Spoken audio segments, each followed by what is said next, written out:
अस्सलामु अलैकुम रहमतुल्लाहि ताला वबरकातुहू।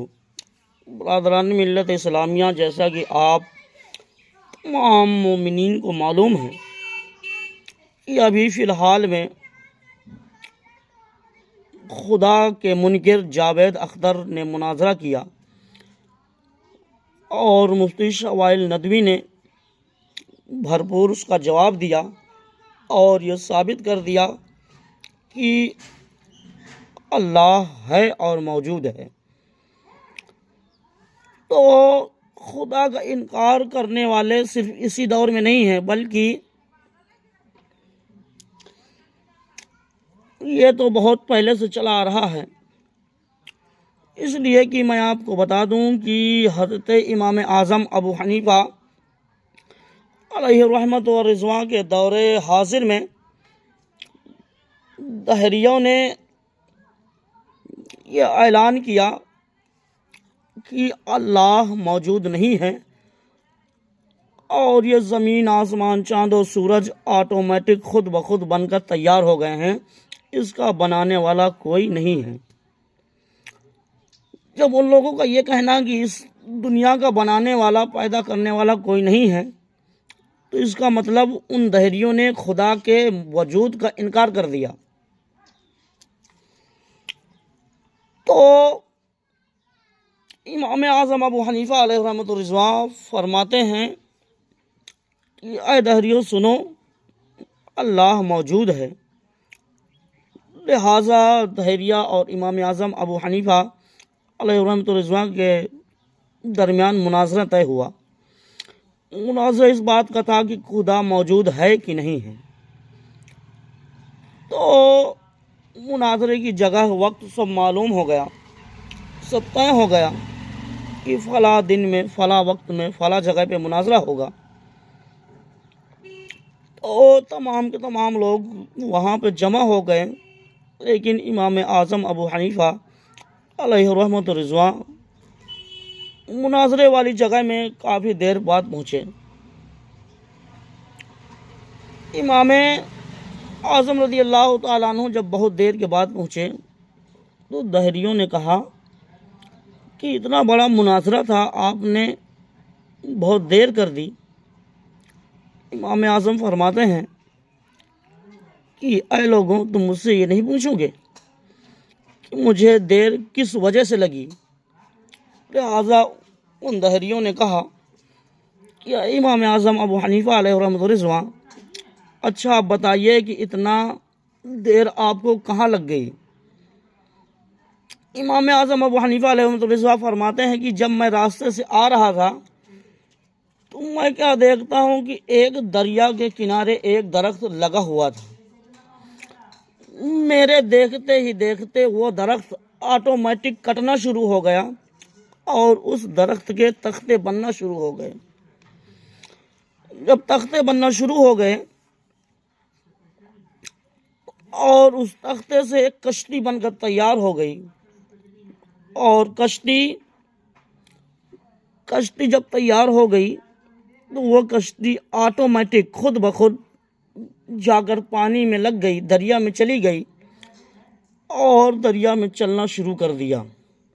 और उस कश्ती का चलाने वाला कोई मल्लाह वहाँ पे मौजूद नहीं था, और कश्ती एक किनारे के सवारियों को दूसरे किनारे पर छोड़ती और दूसरे किनारे के मुसाफिरों को इस किनारे पर, दूसरे किनारे पर छोड़ती, और कश्ती उन लोगों से किराया भी वसूल करने लगी, लेकिन किराया वसूल करने वाला कोई मौजूद नहीं था। जब इमाम आज़म अबू हनीफा अलैहि रहमत व रिज़वा ने यह फरमाया तो दहरिया ने सुना तो लाल पीले हो गए और मुसलमानों से मुखातब होकर कहने लगे कि ऐ मुसलमानों, देख लो तुम जिसको इमाम मानते हो कितना बड़ा झूठा है, कितना बड़ा झूठ बोल रहे हैं। जैसे ही इमाम आज़म अबू हनीफा अलैहि रहमत व रिज़वा ने ये जुमला सुना कि दहरिया मुझे झूठा कह रहे हैं, तो आपने फरमाया कि ऐ दहरियों सुनो,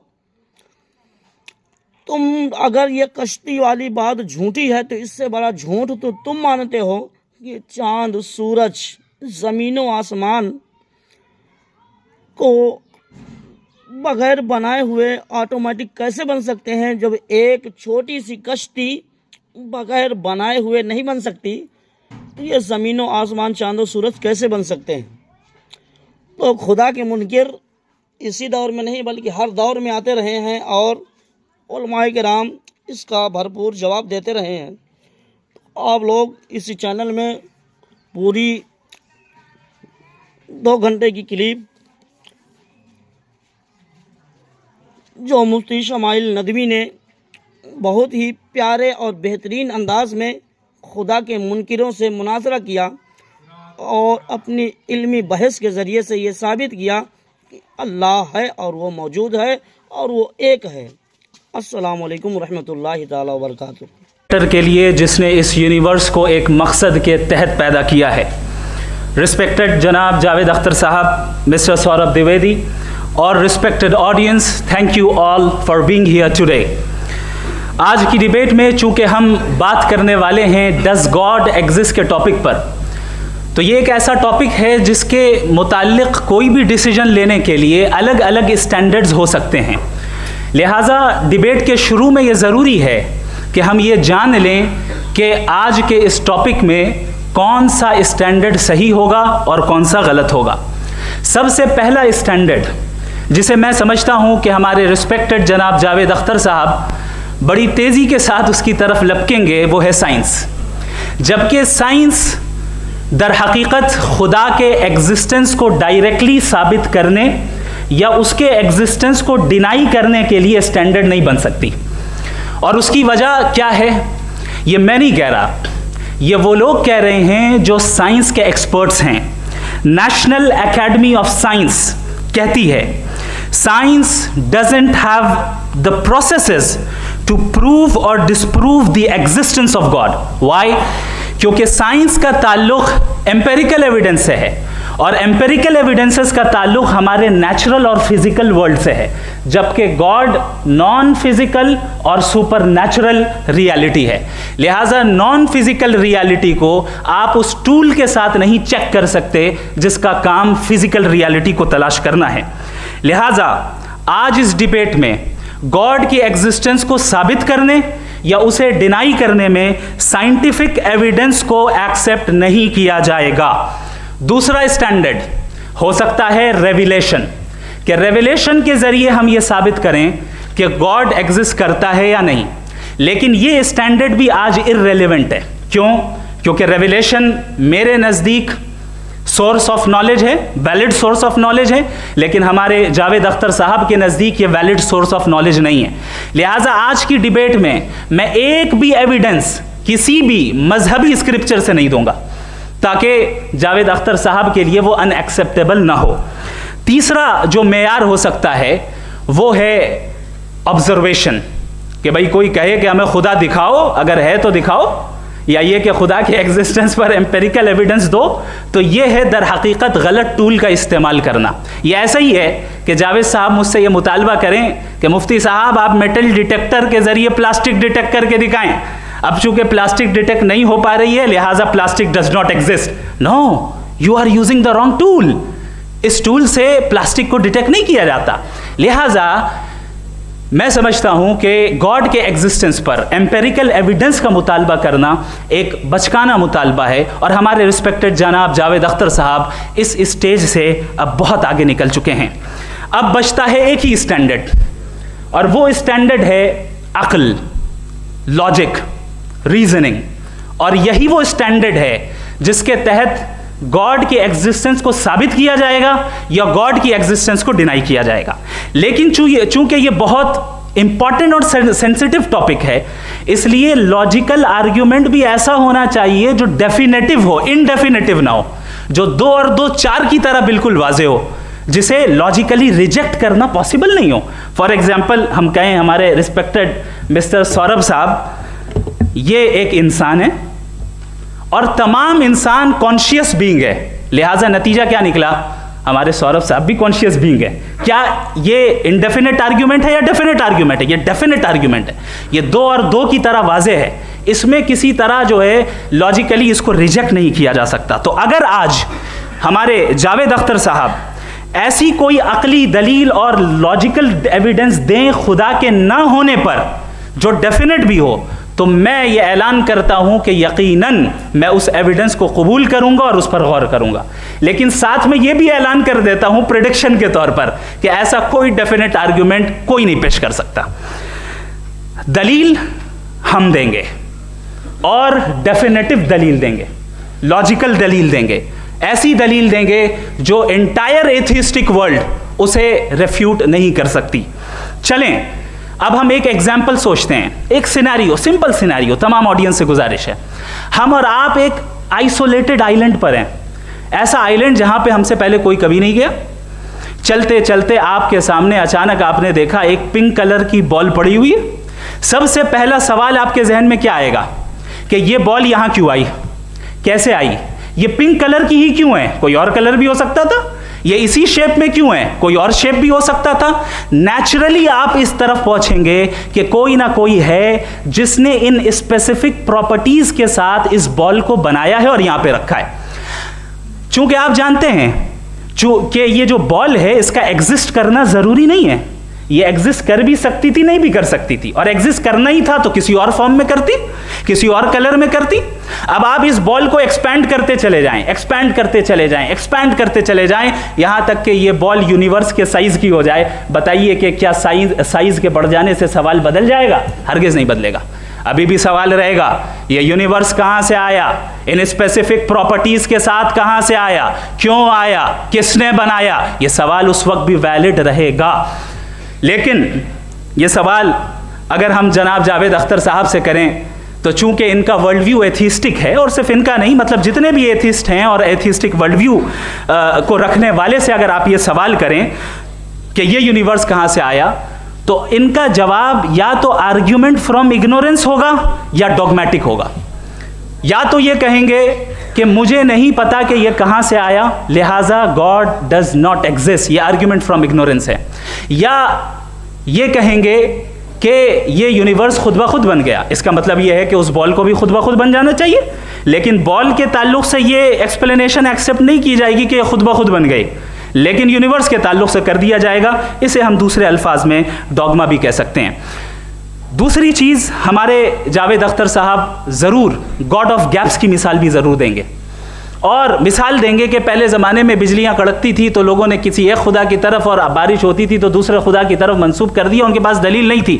ये हमारा वर्ल्ड व्यू है ही नहीं, ये हमारा वर्ल्ड व्यू है ही नहीं, क्योंकि नेचुरल फिनोमेना के प्रोसेस की इंटरप्रिटेशन को जान लेने से ये कहाँ से साबित हो गया कि गॉड एग्जिस्ट नहीं करता है। इस पर मैं इंशाअल्लाह अभी आगे बात करूँगा। आप हजरात ये भी देखेंगे, और मैं ये एक्सपेक्ट करता हूँ कि हमारे रिस्पेक्टेड जनाब जावेद अख्तर साहब ज़रूर इमोशनल आर्ग्यूमेंट्स भी देंगे, जो कि एक लॉजिकल फेलेसी है जब बात आती है ट्रुथ को डिसाइड करने में। क्यों? मिसाल के तौर पर वो कहेंगे कि अगर गॉड है तो ईविल क्यों एग्जिस्ट करता है, जबकि मैं कहता हूं ईविल का एग्जिस्ट करना गॉड के एग्जिस्ट करने की दलील है, उसके खिलाफ नहीं है। चूंकि अगर गॉड है तो हम सब उसके सामने अकाउंटेबल हैं, और अगर हम अकाउंटेबल हैं तो अकाउंटेबिलिटी के लिए ईविल का मौजूद होना ज़रूरी है, उसके बगैर हम अकाउंटेबल नहीं हो सकते। और अगर हम अकाउंटेबल नहीं हैं तो हम जनाब जावेद अख्तर साहब से पूछेंगे कि आप बताएं कि फिर सफ़रिंग इस दुनिया में क्यों है? अगर खुदा नहीं है तो सफ़रिंग क्यों है? और उन लोगों के जज्बे का क्या जिनके अंदर सफ़रिंग के बाद इंतकाम लेने का जज्बा पाया जाता है और वो इस दुनिया से ऐसे ही चले गए, क्या उनकी सारी तकलीफ़ें बेकार चली जाएंगी? अब आ जाएं उसी एग्जाम्पल की तरफ कि बॉल, मुझसे अगर कोई पूछे इस बॉल को किसने बनाया और या इस एक्सपेंडेड बॉल को किसने बनाया, मैं कहूँगा कि चूंकि ये यूनिवर्स और इस यूनिवर्स की तमाम चीज़ें कॉन्टिंजेंट हैं। कॉन्टिंजेंट होने का मतलब ये होता है कि जो अपने एग्जिस्टेंस पे किसी के ऊपर डिपेंड करती हो, तो जाहिर है ये यूनिवर्स कॉन्टिंजेंट है। और अगर कोई चीज़ कॉन्टिंजेंट नहीं है तो मैं रिक्वेस्ट करूंगा कि मुझे दिखा दें कि कौन सी चीज़ यूनिवर्स में कॉन्टिंजेंट नहीं है, हम भी ज़रा गौर कर लें और हम भी देख लें।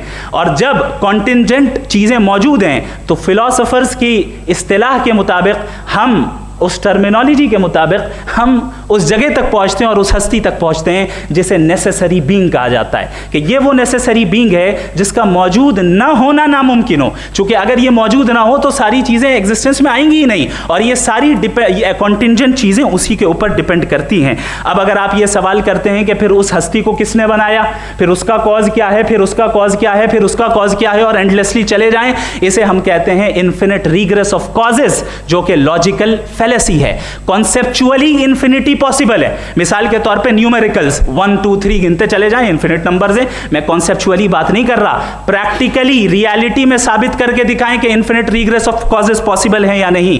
अगर पॉसिबल है तो हम मान लेंगे, मिसाल दे दें, और पॉसिबल नहीं है तो एक ही ऑप्शन बचता है जिसे हम कहते हैं नेसेसरी बीइंग। ऐसी नेसेसरी बीइंग जो इंडिपेंडेंट है, क्योंकि अगर वो डिपेंडेंट हुई तो वो नेसेसरी नहीं रहेगी। ऐसी इंडिपेंडेंट बीइंग जो इटर्नल है, अगर वो इटर्नल नहीं होगी, उसकी बिगिनिंग होगी तो वो खुद कॉन्टिंजेंट है। ऐसी बीइंग जो पावरफुल है, क्योंकि कॉन्टिंजेंट को एक्चुअलाइज करने के लिए पावर चाहिए। ऐसी बीइंग जो इंटेलिजेंट है और नॉलेजेबल है, क्योंकि ये यूनिवर्स स्पेसिफिक फॉर्म और स्पेसिफिक लॉज ऑफ नेचर के तहत प्रिसाइजली चल रहा है।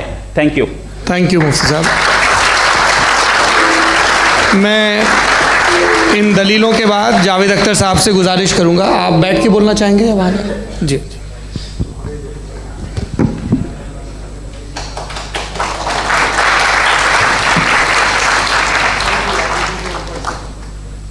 पहले तो मैं मुफ्ती साहब को एक अच्छी खबर देना चाहूँगा कि मेरी नॉलेज साइंस के बारे में बड़ी मामूली है, तो आप फिक्र ना करें उसकी, लेकिन कुछ कॉमन सेंस है मुझ में।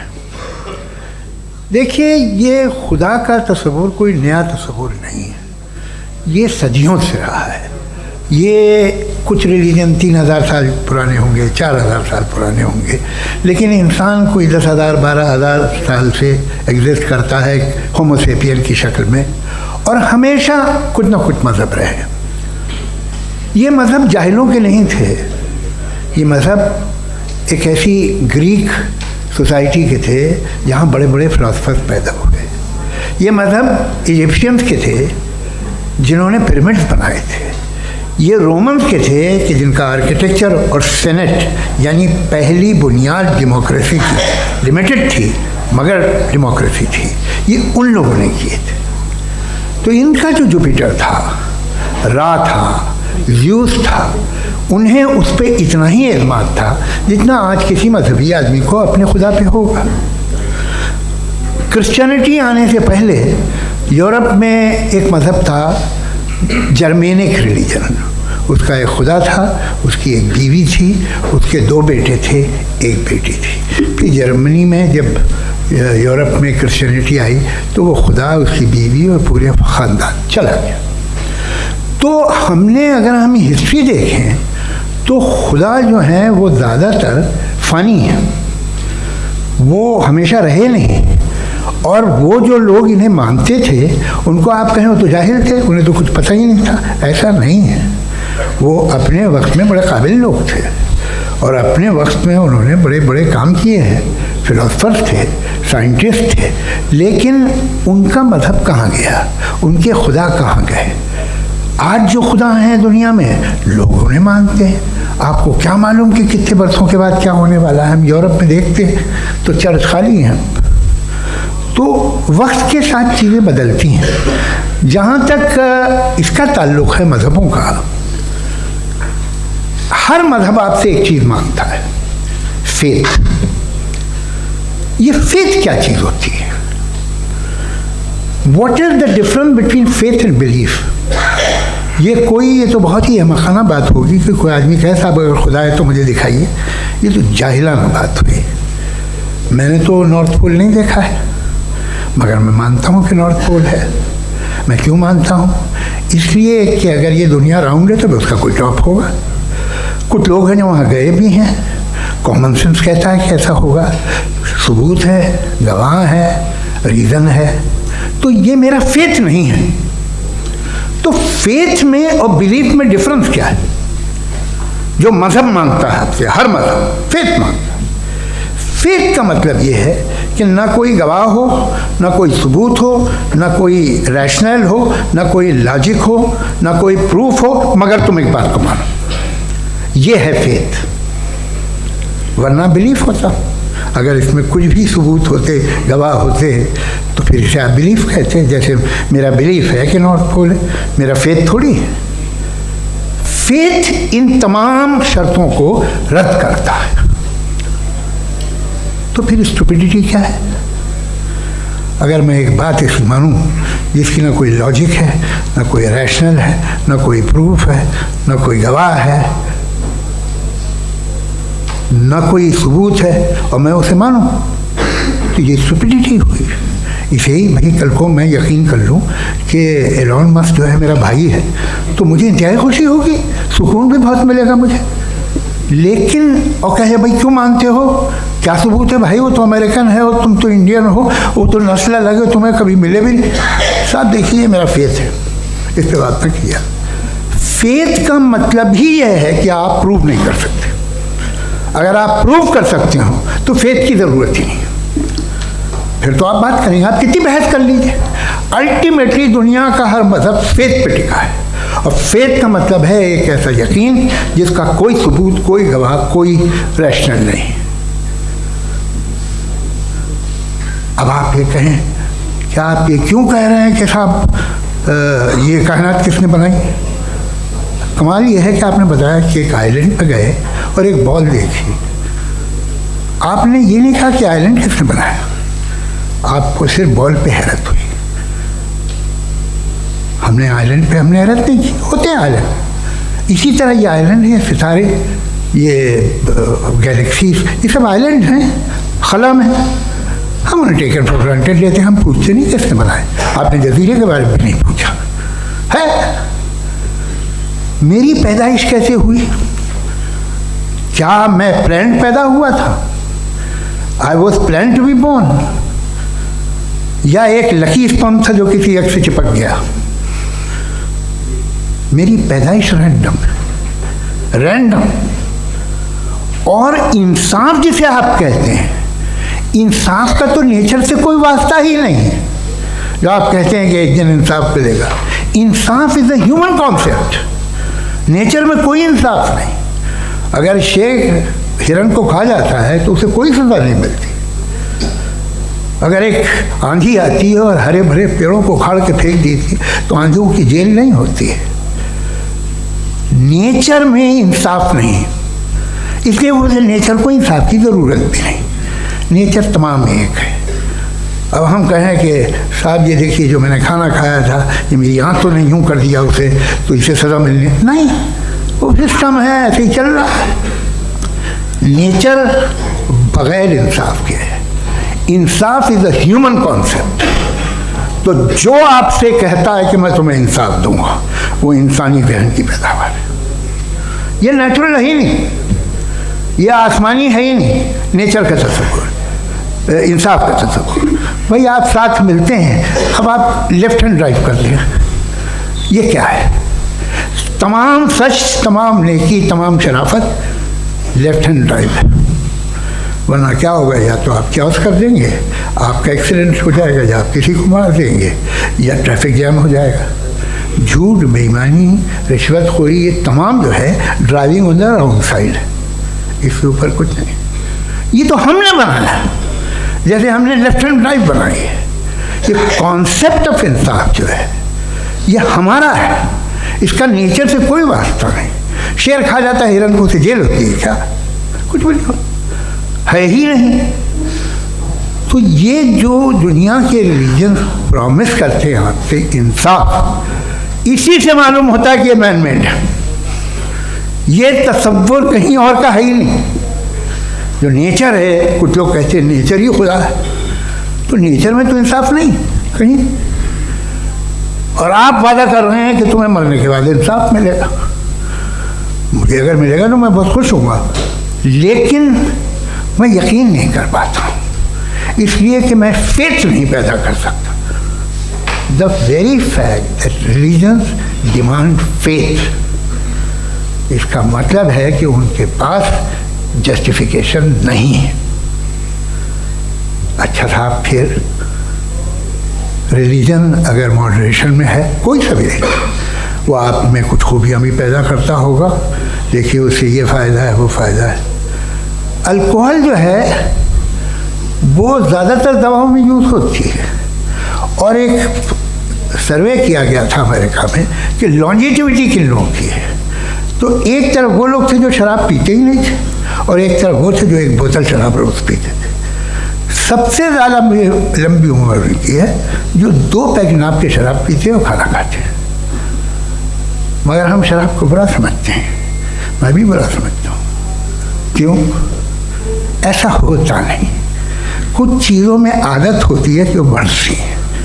आज तक में एक आदमी दूध पीता है, आप 10 साल बाद भी मिलेंगे तो एक ही गिलास पीता होगा। ऐसा नहीं होता सुबह से दूध पीता रहता है। मिल्कोहलिक मैंने नहीं देखे, अल्कोहलिक होते हैं। ये टेंडेंसी है मजहब की कि वो बढ़ता है, जैसे कैंसर बढ़ता है, जैसे शराब बढ़ती है। कुछ लोग होंगे जो उसे सही तरह से यूज़ करते हैं। मुझे यकीन है कि हमारे मुफ्ती साहब भी उनमें से एक, इनसे बहुत खुशी हुई मुझे इनसे मिलकर। लेकिन कितने लोग हैं कि आज आप देखते हैं दुनिया में जो तबाहियाँ हैं, इनमें कितना हाथ है उन लोगों का जो बिलीवर कहते था मजहब ये नहीं कहता, ना कहता होगा, मगर जब ये मजहब पीते हैं तो ऐसे बिहेव करते हैं। थोड़ा सा अगर हो तो शायद बहुत अच्छी बात, लेकिन शराब थोड़ी सी नहीं रहती, उसमें टेंडेंसी है। पहले थोड़ा सा अगर 2-3 कैंसर के सेल हो ना बॉडी में तो आदमी सिम रहेगा, लेकिन वो 2-3 सेल नहीं रहते, वो मल्टीप्लाई होते हैं। जावेद साहब टाइम पूरा हो गया। टाइम हो गया, तो बस बात खत्म हो गई। अच्छा, मुझे कुछ और कहने को था भी नहीं। जी, मैं पहले जवाबी दौर के लिए इनवाइट कर रहा हूँ मुफ्ती साहब को। Your rebuttal round 1, you have 7 minutes.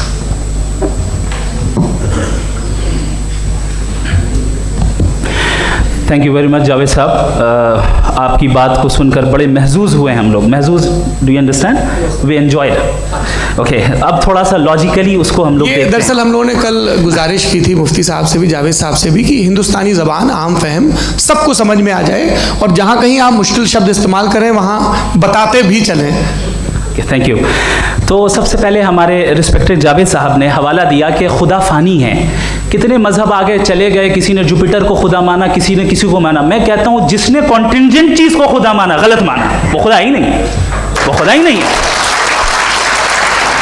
हम तो नेसेसरी बीइंग को साबित करने बैठे हैं, वो नेसेसरी कॉज जो इटरनल है, जो अबदी भी है और अजली भी है। हम किसी और को साबित करने नहीं बैठे। दूसरी चीज़, उन्होंने कहा कि फेथ एंड बिलीफ, ये एक ऐसी डेफिनेशन है फेथ की जो इन्होंने पहली मर्तबा पेश की है, या माफ़ कीजिएगा, इन्होंने पहली मर्तबा पेश नहीं की है, रिचर्ड डॉकिंस ने पहली मर्तबा पेश की है। मुझे मालूम है ये सोर्स कहाँ से है। एपिस्टेमोलॉजिकली फेथ और बिलीफ का फ़र्क आप इस तरह नहीं कर सकते सर।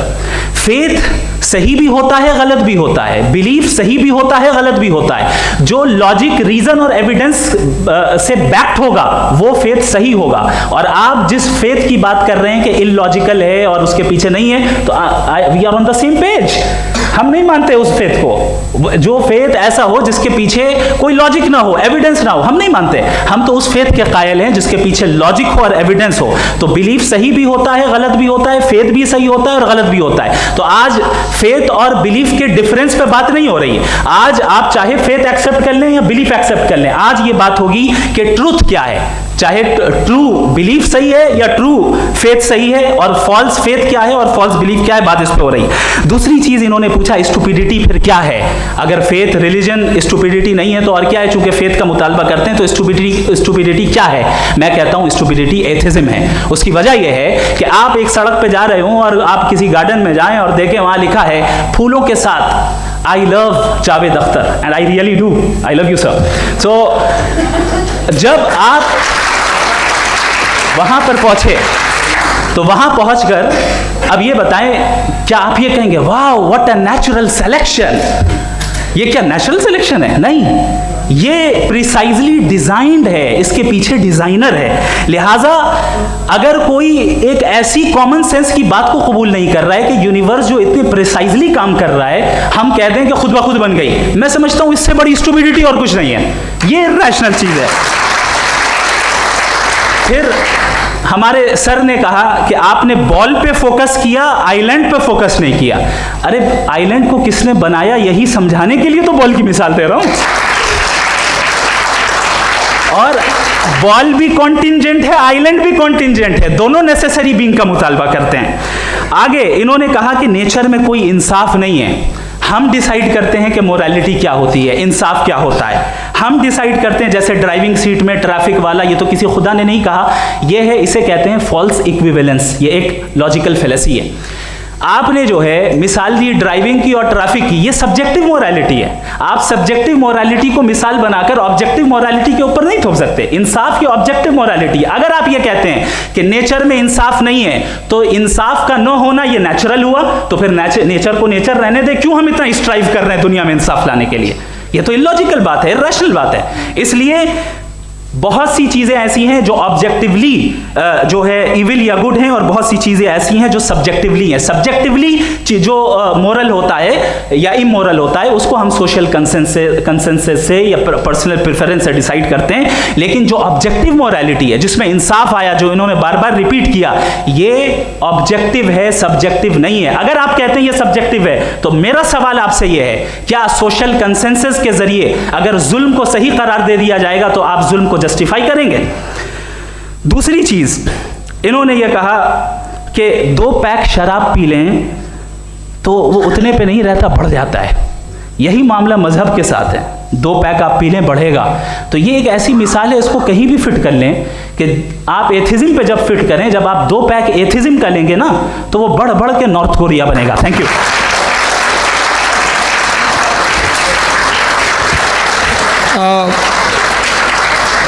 फर्स्ट राउंड की रिबटल के लिए मैं जावेद साहब को इनवाइट कर रहा हूं। आपके पास 7 मिनट का वक्त है, रीसेट कर दीजिएगा प्लीज़। मुझे इस बात की खुशी है कि मुफ्ती साहब ने भी मान लिया कि नेचर में कोई इंसाफ नहीं है। तो कोई भी चीज़ जो इंसान ने नहीं बनाई है उसमें इंसाफ नहीं होता है। एक बात मैं आपसे अर्ज़ करूँ, ज़रा पता लगा लीजिएगा, ये जो आप बाग में जाते हैं बेहद खूबसूरत फूल देखते हैं ना, इनमें से कोई नेचुरल नहीं है। ये सारे फूल क्रॉस करके बनाए गए हैं। जो जंगल में फूल होते हैं नहायत मामूली होते हैं, ये फूल इंसानों ने बनाए हैं। जो आप बाग में देख के वाह वाह कहते हैं, ये इंसानों के बनाए हुए हैं। डिफरेंट फूलों को क्रॉस करके, डेवलप करके, फिर क्रॉस करके इस तरह से बनाए गए। नेचुरल फ्लावर नहीं, किसी जंगल वीरान में जाके आप गुलाब के फूल नहीं देखेंगे। ये सब बनाए हुए इंसान ने, बहुत से काम इंसान ने किए हैं। बाकी है कि आपने मेरी एक बात का जवाब नहीं दिया, जिससे मुझे शिकायत है कि फेथ क्या है और आप फेथ मांगते क्यों हैं मुझसे? आप तो लॉजिकल हैं, आपके पास तो सारे रैशनल्स हैं, आपके पास सारे सबूत हैं, तो आपको फेथ की डिमांड क्यों करते हैं कि भाई तुम सरेंडर कर दो और सवाल मत करो? कोई मजहब सारे सवाल करने की इजाज़त नहीं देता है और मना करता है कि ज़्यादा सवाल ना करो, बहक जाओगे तुम। आप क्यों रोकते हैं? हकीकत यह है कि इंसानी तारीख क्या है। इंसानी तारीख ये है कि दुनिया में 2 तरह के लोग हुए हैं। एक वो जिन्होंने अपनी लाइल्मी की परस्तिश की है, दूसरे वो जिन्होंने अपनी इग्नोरेंस या लाइल्मी से झगड़ा किया है और मालूम किया है कि क्या है। ये जो आप कह रहे हैं, आज आप हैरान हैं कि भाई ये यूनिवर्स कैसे बनी। लोग हैरान थे कि सूरज डूबता है तो इधर से कैसे निकलता, और आप एक कदम जाके हमेशा का मानने को तैयार है, एक कदम पीछे ही मान जाइए। भाई आप इसके बाद जाते हो, कहते सवाल ना करना कि ये कहाँ से आया, ये पावर तो हमेशा से हमेशा रहेगी। तो आप यूनिवर्स के बारे में मानने में क्या तकलीफ है? एक कदम पहले रुक जाइए, ये हमेशा से थी या नहीं थी हमें मालूम नहीं है। और ये कहना कि हमें मालूम नहीं है, कमाल ये है कि दुनिया के सारे मजहब सब जानते हैं ये दुनिया कैसे बनी थी, कैसे मिटेगी, मरने के बाद क्या होगा, इनको सब इल्म है। इनको किसी को डायनासोर होते थे पहले ये नहीं पता था, किसी को नहीं पता। किसी भी दुनिया की मजहबी किताब में डायनासोर का जिक्र नहीं है, लेकिन बाकी सब बातें, how to make universe in 4 easy lessons and बाकी सब पता है। जिसको सब पता है वो गड़बड़ है। हम में ये इंकिसार, ये ह्यूमिलिटी होनी चाहिए कि हम ये कहें कि हमें ये बहुत सारी बातें नहीं मालूम, लेकिन हम उनकी परस्तिश न करें, अपनी लाइल्मी को की परस्तिश न करें। हम उसे पता लगाने की कोशिश करें। जिस दुनिया में आप बैठे हैं सर, ये हॉल जो है, ये इलेक्ट्रिसिटी जो है, ये माइक जो है, जिस हवाई जहाज से आप आए थे, वो जिस कार से आप यहाँ आए हैं, ये सब उन लोगों की बनाई हुई है जिन्होंने सवाल किए थे। ये दुनिया जिसमें आप आज आराम से हैं, ये उन लोगों की बनाई है कि जिन्होंने सवाल किए थे, और हर स्टेज पे इन सवालों को मकरूह कहा गया था, गलत कहा गया था। आप ज़रा तारीख पढ़िए, एक बड़ी दिलचस्प किताब है बर्ट्रैंड रसेल की, जिसमें उसने रिलीजन एंड साइंस कि कब से रिलीजन जो है साइंस के अगेंस्ट है, और हद तो ये है कि भाप के इंजन के खिलाफ थे, स्टीम इंजन के भी खिलाफ थे, और फतवे हुए उन पर, वेटिकन ने दिए। तो ये हमेशा, अभी जैसे ही ये राइट विंगर आते हैं अमेरिका में पावर में, तो वो जो अपना ये क्या बोलते हैं उसे, सीड क्या वर्ड है, सीड क्या जो, हाँ नहीं सीड जो होते हैं जिस पे जी, नहीं भाई, वो जो ह्यूमन बॉडी के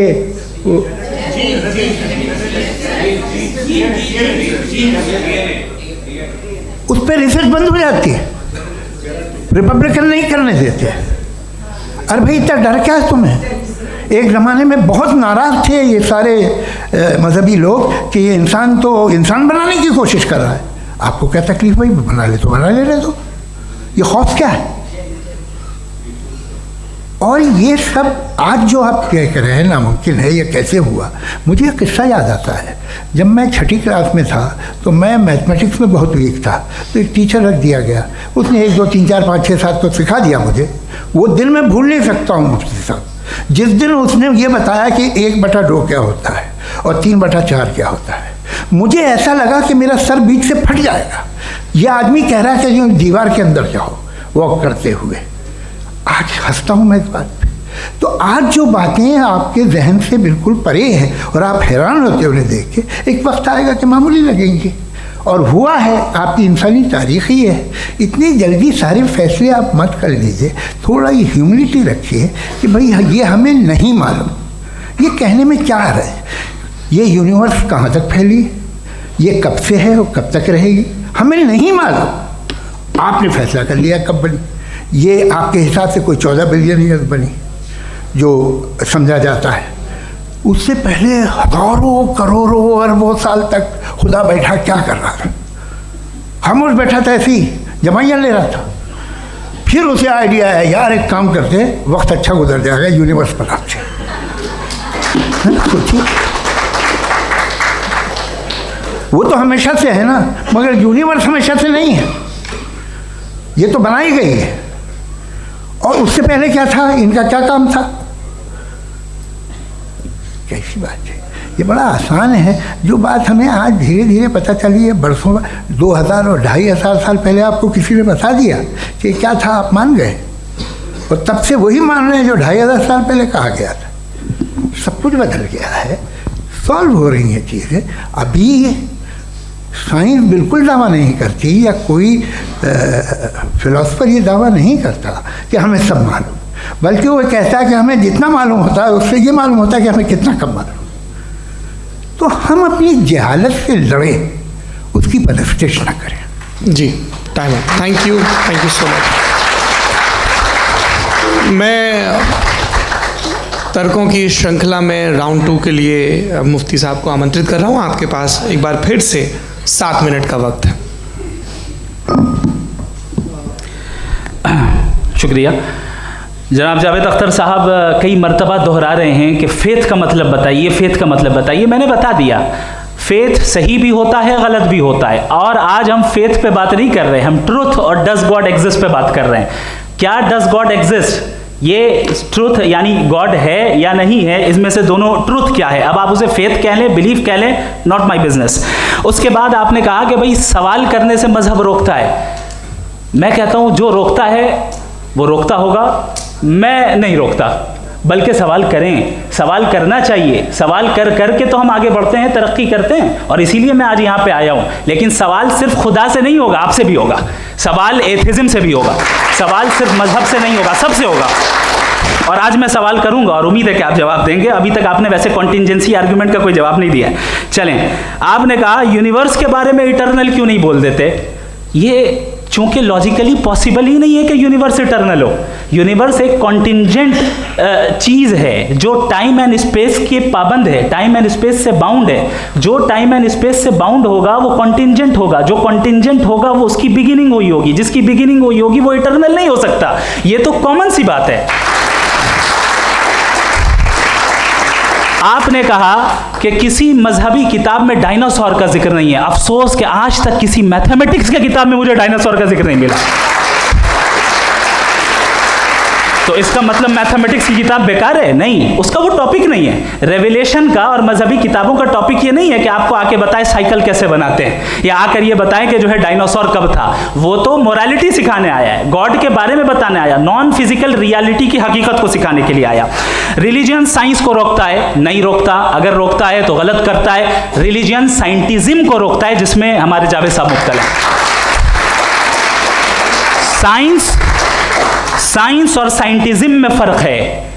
साइंटिज्म यह है कि आप समझें कि साइंस और साइंटिफिक मेथोडोलॉजी ये नॉलेज को हासिल करने का वाहिद सोर्स ऑफ नॉलेज है। यह है साइंटिज्म। हम इसे रिजेक्ट करते हैं। हम साइंस को तो तरक्की करते हैं, भाई आप हमारी पूरी तारीख कर लें, पढ़ लें तो आपको पता चल जाएगा। बहरहाल ये अलग टॉपिक है। उसके बाद इन्होंने एक लफ्ज़ कहा, वेटिकन ने फतवा दिया। वेटिकन का फतवे से कोई ताल्लुक नहीं है, दोनों कॉन्ट्राडिक्टरी अल्फाज हैं। उसके बाद उन्होंने कहा कि भाई हमें नहीं मालूम। अगर नहीं मालूम तो क्लियरली कह देना कि नहीं मालूम है, इसमें क्या हर्ज है। तो वही तो मैं कह रहा हूं ना कि आप कह दें कि नहीं मालूम, लेकिन क्लेम क्यों कर रहे हैं कि गॉड एग्जिस्ट नहीं कर रहा है। आप कह दें नहीं मालूम है, हो सकता है हो सकता ना हो, लेकिन आप क्लेम कर रहे हैं। The moment you say God does not exist, this is a claim, and now the burden of proof is upon you too, जैसे हमारे ऊपर है। और क्यों है मैं बताता हूं, क्यों है ये भी मैं बताता हूं। फिलोसॉफिकली जो क्लेम होता है ना, सिर्फ ये नहीं होता कि इंसान कहे पॉजिटिव क्लेम करे और नेगेटिव क्लेम करे तो बर्डन ऑफ प्रूफ नहीं है। आप मिसाल के तौर पे मैं कहूं कि फुला उस कमरे में कोई नहीं है, मैंने एक नॉलेज का क्लेम किया है। उस कमरे में कोई नहीं है, मैंने एक नॉलेज का क्लेम किया। या तो मैं कहूं मुझे नहीं पता, हो भी सकता है नहीं भी हो सकता है, this is not a claim. लेकिन जब मैं कह रहा हूं कि वहां कोई नहीं है, या मैं कह रहा हूं वहां कोई है, दोनों क्लेम है और दोनों के ऊपर बर्डन ऑफ प्रूफ है। हमारे ऊपर भी बर्डन ऑफ प्रूफ है। मैंने कंटिजेंसी आर्ग्यूमेंट दिया, इसे तोड़कर दिखाइए। आखिरी चीज, इन्होंने कहा कि खुदा दुनिया बनाने से पहले 150 साल पहले या करोड़ों साल पहले क्या कर रहा था। अरे हजरत, चलें बहरहाल मैं जवाब दे देता हूं। आप हमारे रिस्पेक्टेड पर्सनैलिटी हैं, अगर आप नहीं होते तो मैं इसे एंटरटेन ही नहीं करता। टाइम ये 100 साल पहले या 100 साल बाद, पहले बाद में अभी, ये वो अल्फाज हैं जिनका ताल्लुक टाइम से है। टाइम शुरू ही हुआ है यूनिवर्स की बिगिनिंग के बाद, तो उसके पहले खुदा क्या कर रहा था? सवाल इलॉजिकल है, ये फेलेसी है। यानी आप ये कह रहे हैं कि यूनिवर्स के बनने से पहले खुदा क्या कर रहा था? टाइम के बनने से पहले, पहले का ताल्लुक टाइम से, टाइम उस वक्त था ही नहीं, तो ये सवाल ही इनवैलिड है खुदा के ताल्लुक से।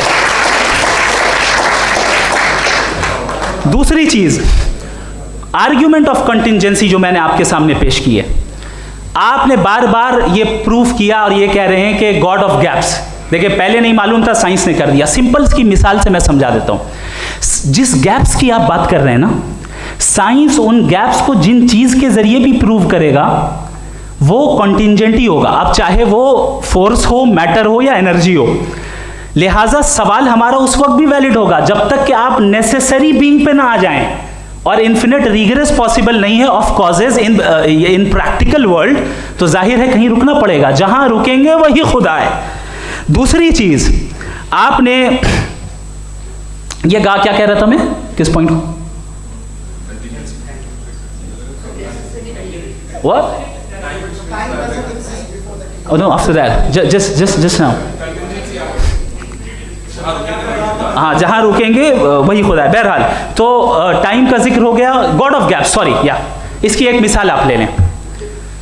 एक कार है, एक साहब ने देखा कि भाई कार जो है उसके व्हील्स कितने अच्छे लगे हुए हैं सही जगह पे, स्टीयरिंग जो है कितने अच्छे जगह पे लगी हुई है, और सीट्स कितने वेल डिजाइंड है, कितनी प्रिसाइजली ये कार काम कर रही है, तो ज़रूर कोई ना कोई इसे क्रिएट किया है, किसी ने क्रिएट किया है। अब जावेद साहब आए और कहे अरे जनाब बोनेट खोलिए, इसमें इंजन है, इंजन इस कार को चला रहा है, hence prove no one has created the car. This is illogical, this is irrational.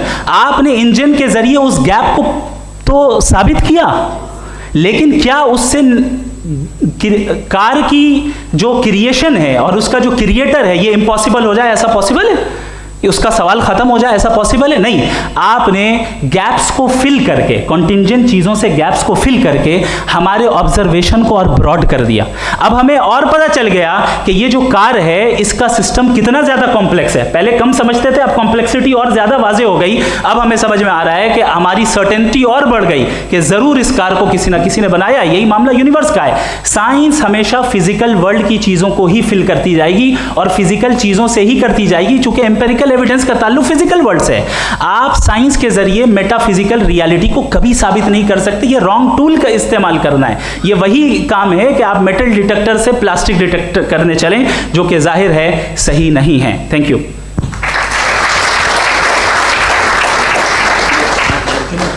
जी, ये आर्ग्यूमेंट का राउंड 2 है। हाँ। 7 मिनट है। पहले तो मैं आपसे अर्ज़ करूं कि आपने कहा कि जब कायनात ही नहीं थी तो वक्त भी नहीं था, कुछ भी नहीं था। कैसे नहीं था? खुदा था, एक एग्जिस्टेंस तो था ना खुदा का। तो जब खुदा था तो वक्त भी होगा। ऐसा नहीं है कि कुछ भी नहीं था, खुदा था।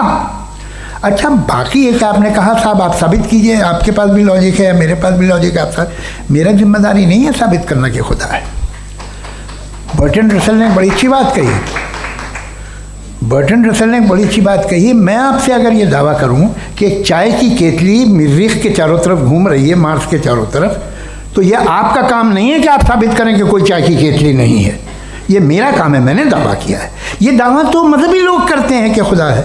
मैं क्यों साबित करूं कि नहीं है? जब तक आप मुझे कन्विंस नहीं कर देंगे मैं नहीं मानूंगा। आपकी जिम्मेदारी है, मेरी जिम्मेदारी नहीं है।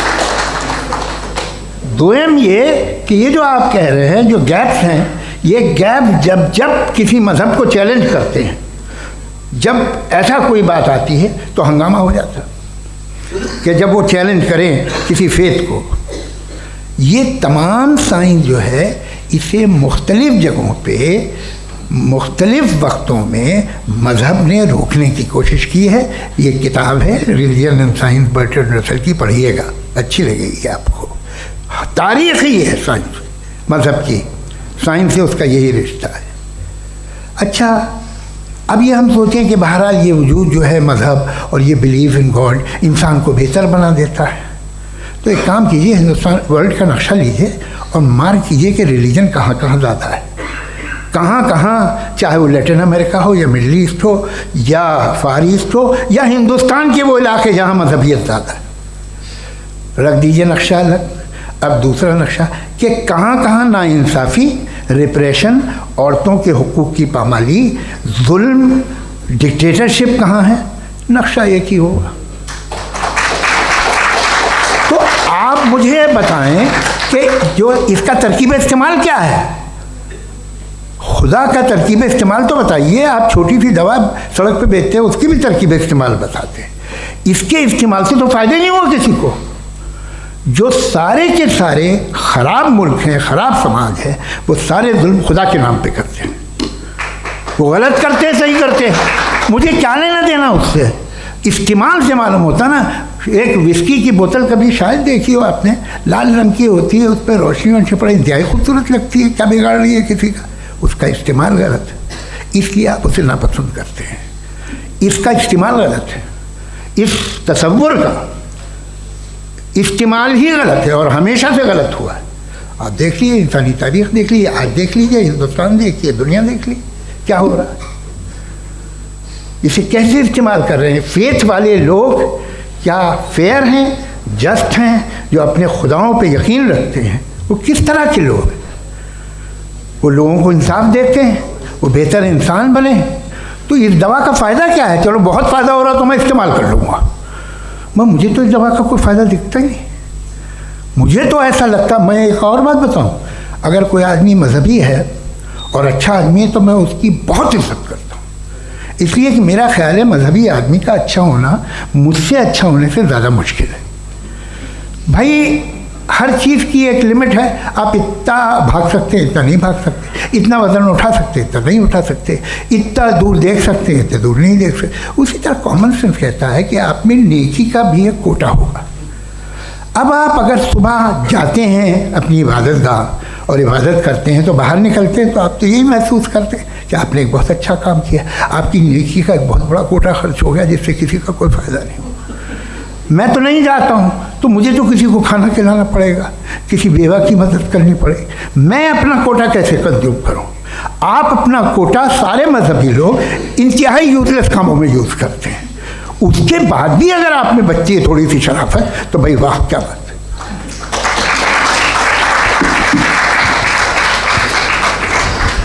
एक तो मुझे ये बात बहुत अच्छी लग रही है कि दोनों ही विद्वान समय को मानते हैं और बहुत समय से अपनी दलीलें और बाज़ दफ़ा समय से पहले अपनी तकरीरें पूरी करके अपनी अपनी कुर्सी पर बैठ रहे हैं।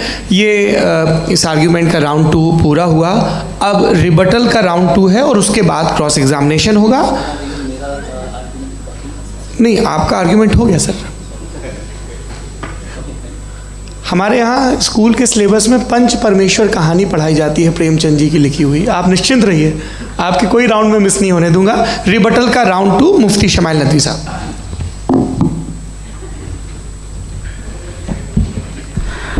असल में जो हकीकी प्रॉब्लम है, असल प्रॉब्लम है वो ये है कि जावेद साहब के पास कॉन्सेप्ट ऑफ गॉड क्लियर नहीं है। इन्होंने कहा कि कायनात से पहले खुदा तो था, तब भी तो टाइम होगा। ये टाइम कायनात का हिस्सा है। हम खुदा, उस खुदा को मानते हैं नेसेसरी बीइंग का टाइमलेस होना ज़रूरी है, चूँकि वो टाइम का क्रिएटर है। जब उसने टाइम को क्रिएट किया तो वो खुद टाइम पे कैसे होगा? उसने जब स्पेस को क्रिएट किया तो खुद स्पेस में कैसे होगा? अगर वो टाइम एंड स्पेस को पहले से ही उसका पाबंद है तो फिर किस चीज़ को उसने क्रिएट किया? लिहाजा ये सवाल गलत है कि खुदा था तो टाइम होगा। बिल्कुल नहीं, टाइम के पाबंद हम हैं, खुदा नहीं है। हम फिजिकल वर्ल्ड से ताल्लुक़ रखते हैं, वो मेटाफिजिकल रियलिटी है। दूसरी चीज़ इन्होंने मिसाल दी कि चाय की केतली हवा में घूम रही होगी, और पता नहीं शायद वो बर्टन रसल का उन्होंने हवाला दिया। बहरहाल यही प्रॉब्लम है। प्रॉब्लम यही है कि हम चीज़ों के दरमियान डिफ्रेंशिएट नहीं कर पाते। ये जो आपने मिसाल दी ये इमेजिनेशन है, और मैं जो साबित कर रहा हूँ वो लॉजिकल नेसेसिटी है। आप इमेजिन करने आए तो कुछ भी करें, जुपिटर में पिंक एलिफेंट होगा, यूनिकॉर्न होगा, करें, उससे कायनात पे क्या फ़र्क पड़ता है? उससे आप लॉजिकल नेसेसिटी साबित नहीं कर सकते। मैं तो उस प्राइम कॉज की बात कर रहा हूँ, उस नेसेसरी बीइंग की बात कर रहा हूँ जिसके बगैर इस कायनात का एग्जिस्टेंस मुमकिन नहीं है। दूसरी चीज़, मजहब को साइंस चैलेंज करती है वगैरह वगैरह, ये हमारा टॉपिक ही नहीं है। मैं इस पर बात करूँगा तो फिर मेरा वक्त चला जाएगा। मजहब के ऊपर चूँकि हमारी डिस्कशन नहीं है, साइंस को मजहब और बिलखुसूस मैं और हमारा वर्ल्ड व्यू कम अज़ कम साइंस को पीछे नहीं करता है, साइंटिज़म की मजम्मत करता है। इसकी वजाहत मैंने पहले कर दी। दूसरी चीज़ इन्होंने कहा वर्ल्ड का नक्शा लीजिए, वर्ल्ड मैप लीजिए, तो अलग अलग जगह की। हज़रत मैंने ये होमवर्क किया था और मैंने मिडिल ईस्ट का एक नक्शा लिया और यूरोप का एक नक्शा लिया। ये मजहबी इलाका और ये लिबरल और एथीस्ट इलाका। मुझे पता चला कि सबसे ज़्यादा रेप केसेस जो हैं वहाँ पर हैं।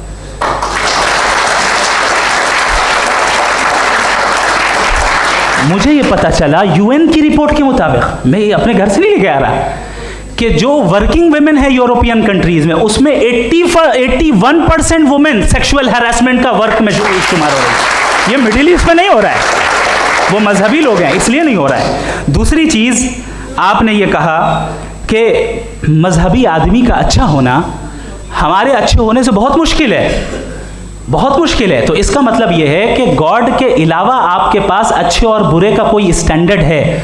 मैं चाहूँगा कि कन्वर्सेशनल स्टाइल वाली डिस्कशन और सेगमेंट पे इसी पे बात कर लेते हैं। Thank you very much.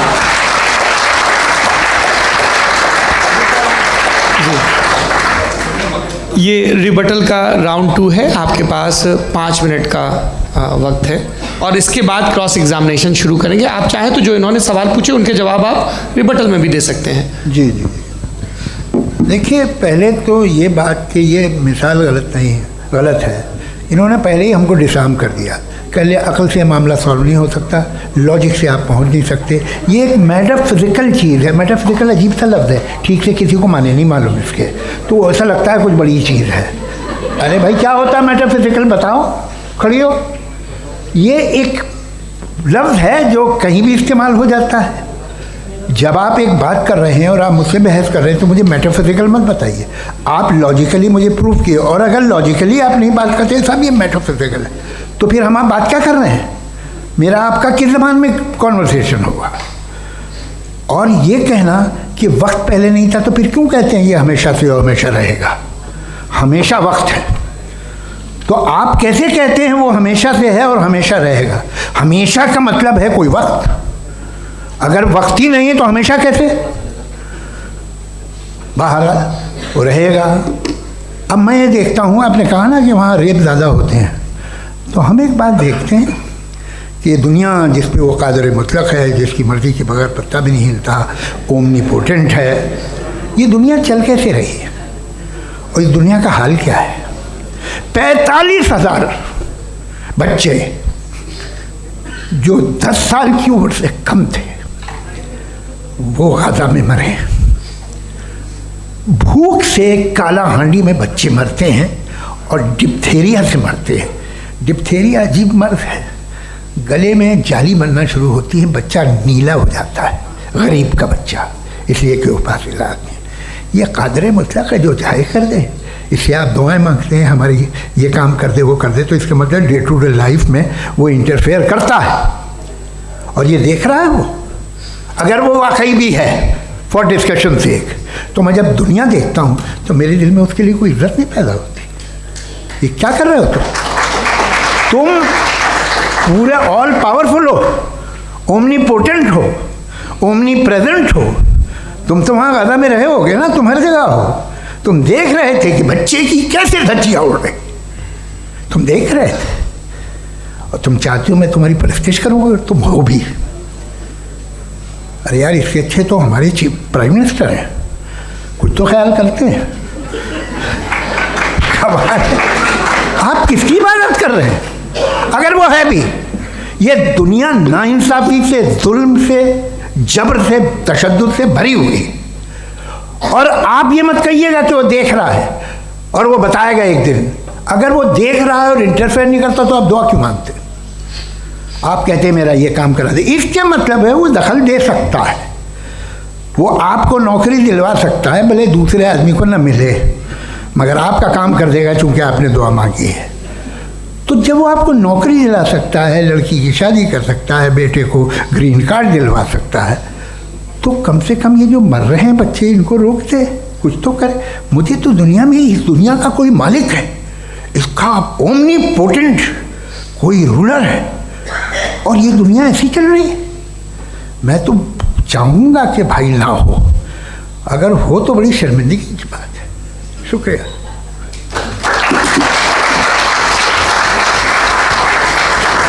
देवियों और सज्जनों, इस बहस के 2 राउंड और 2 रिबटल पूरे हो चुके हैं।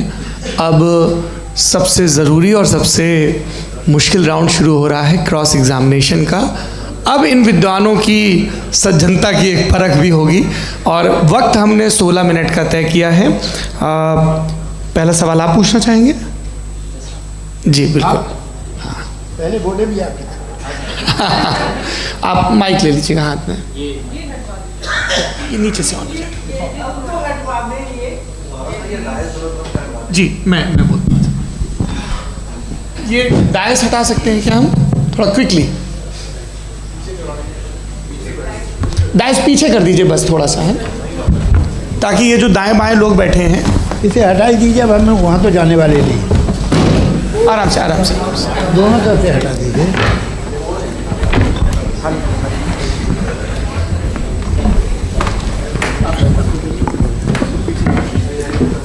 इस बीच आप लोग भी अपने अपने सवाल तैयार कर लें।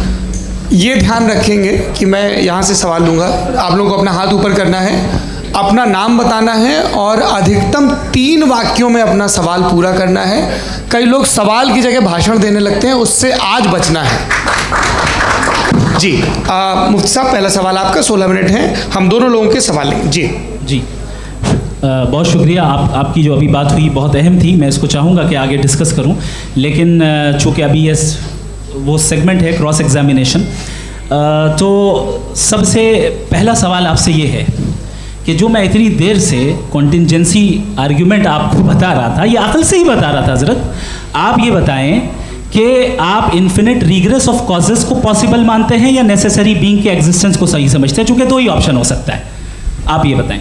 देखिए, आपको मैं ईमानदारी से बात करूँ, एक तो मैं कॉन्टिजेंसी वर्ड ठीक से समझता नहीं, और इस वक्त भी जो आपने अंग्रेज़ी के अल्फाज इस्तेमाल किए वो ज़रा थोड़े से मुझे डिफ़िकल्ट और कॉम्प्लिकेटेड रहे, तो आप ज़रा सिंपल ज़बान में सवाल कर सकते हैं? बिल्कुल कर सकता हूँ जी।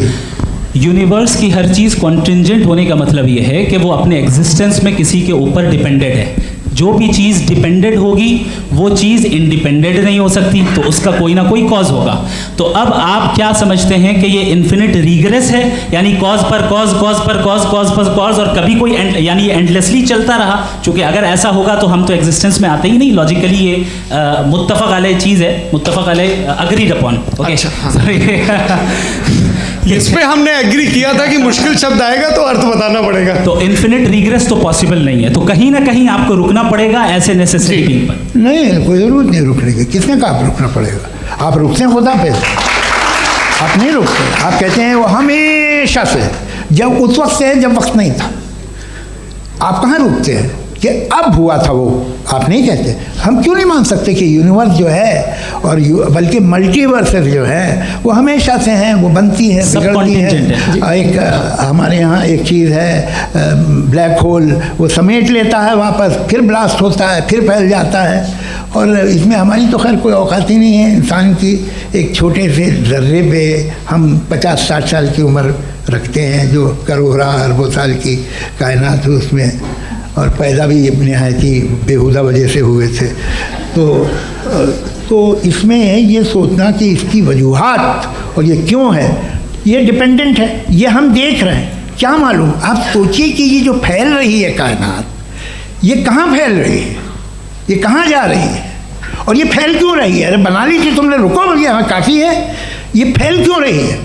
ये और कौन सी कायनात जिसे मैं दूरबीन से देखता हूँ तो 2 बिलियन लाइट ईयर पे है, उससे मेरा कोई वास्ता ही नहीं है। 2 बिलियन ईयर यानी अगर मैं 80,000 माइल्स पर सेकेंड से चलूँ तो 20 करोड़ साल में वहाँ पहुँच जाऊँगा। इसकी ज़रूरत क्या थी? ये दुनिया, ये कायनात तो इंसान अशरफुल मखलूक़ात के लिए बनाई गई ना। तो ये सब ये टर्म समझ में नहीं आया, इसमें कोई ख़ास समझने वाली बात थी भी नहीं। ये जो अल्टीमेट कहा यह जाता है कि ये जो पूरी यूनिवर्स है, ये जो दुनिया है, ये इंसान के लिए बनाई गई। अच्छा, ये सब इंसान के लिए। क्यों साहब, सही है ना? बिल्कुल, लेकिन इसका ये मतलब नहीं कि किसी चीज़ के पीछे रीज़न आपको नहीं पता तो रीज़न नहीं है, इसे कहते हैं नहीं, मुझे नहीं पता, लेकिन मेरी जिम्मेदारी नहीं है। वो बिल्कुल सही कहा था उसने, बर्टन रसल ने। आपने उसे मजाक में टाल दिया कि भाई आप एक दावा कर रहे हैं, मैं क्यों कहूँ कि ये गलत है दावा? आप प्रूफ कीजिए, मेरे पे जिम्मेदारी ही नहीं है, मैंने थोड़ी कहा है। आप प्रूफ कीजिए कि ये सही है। आप आर्ग्यूमेंट ऑफ कंटिजेंसी का जवाब ही नहीं दे रहे हैं। सवाल पूछना चाहेंगे? आप सवाल पूछना चाहेंगे मुफ्ती साहब से? क्योंकि ये क्रॉस एग्जामिनेशन का दौर है। आप जैसे पहले बोल रहे थे फेथ को लेके कुछ, मैं ये पूछना चाहूँगा कि खुदा ने जो भी रेवलेशन किए हैं, एक मज़हब के लिए बहुत से मज़हबों में किए हैं, अलग अलग रेवलेशन है।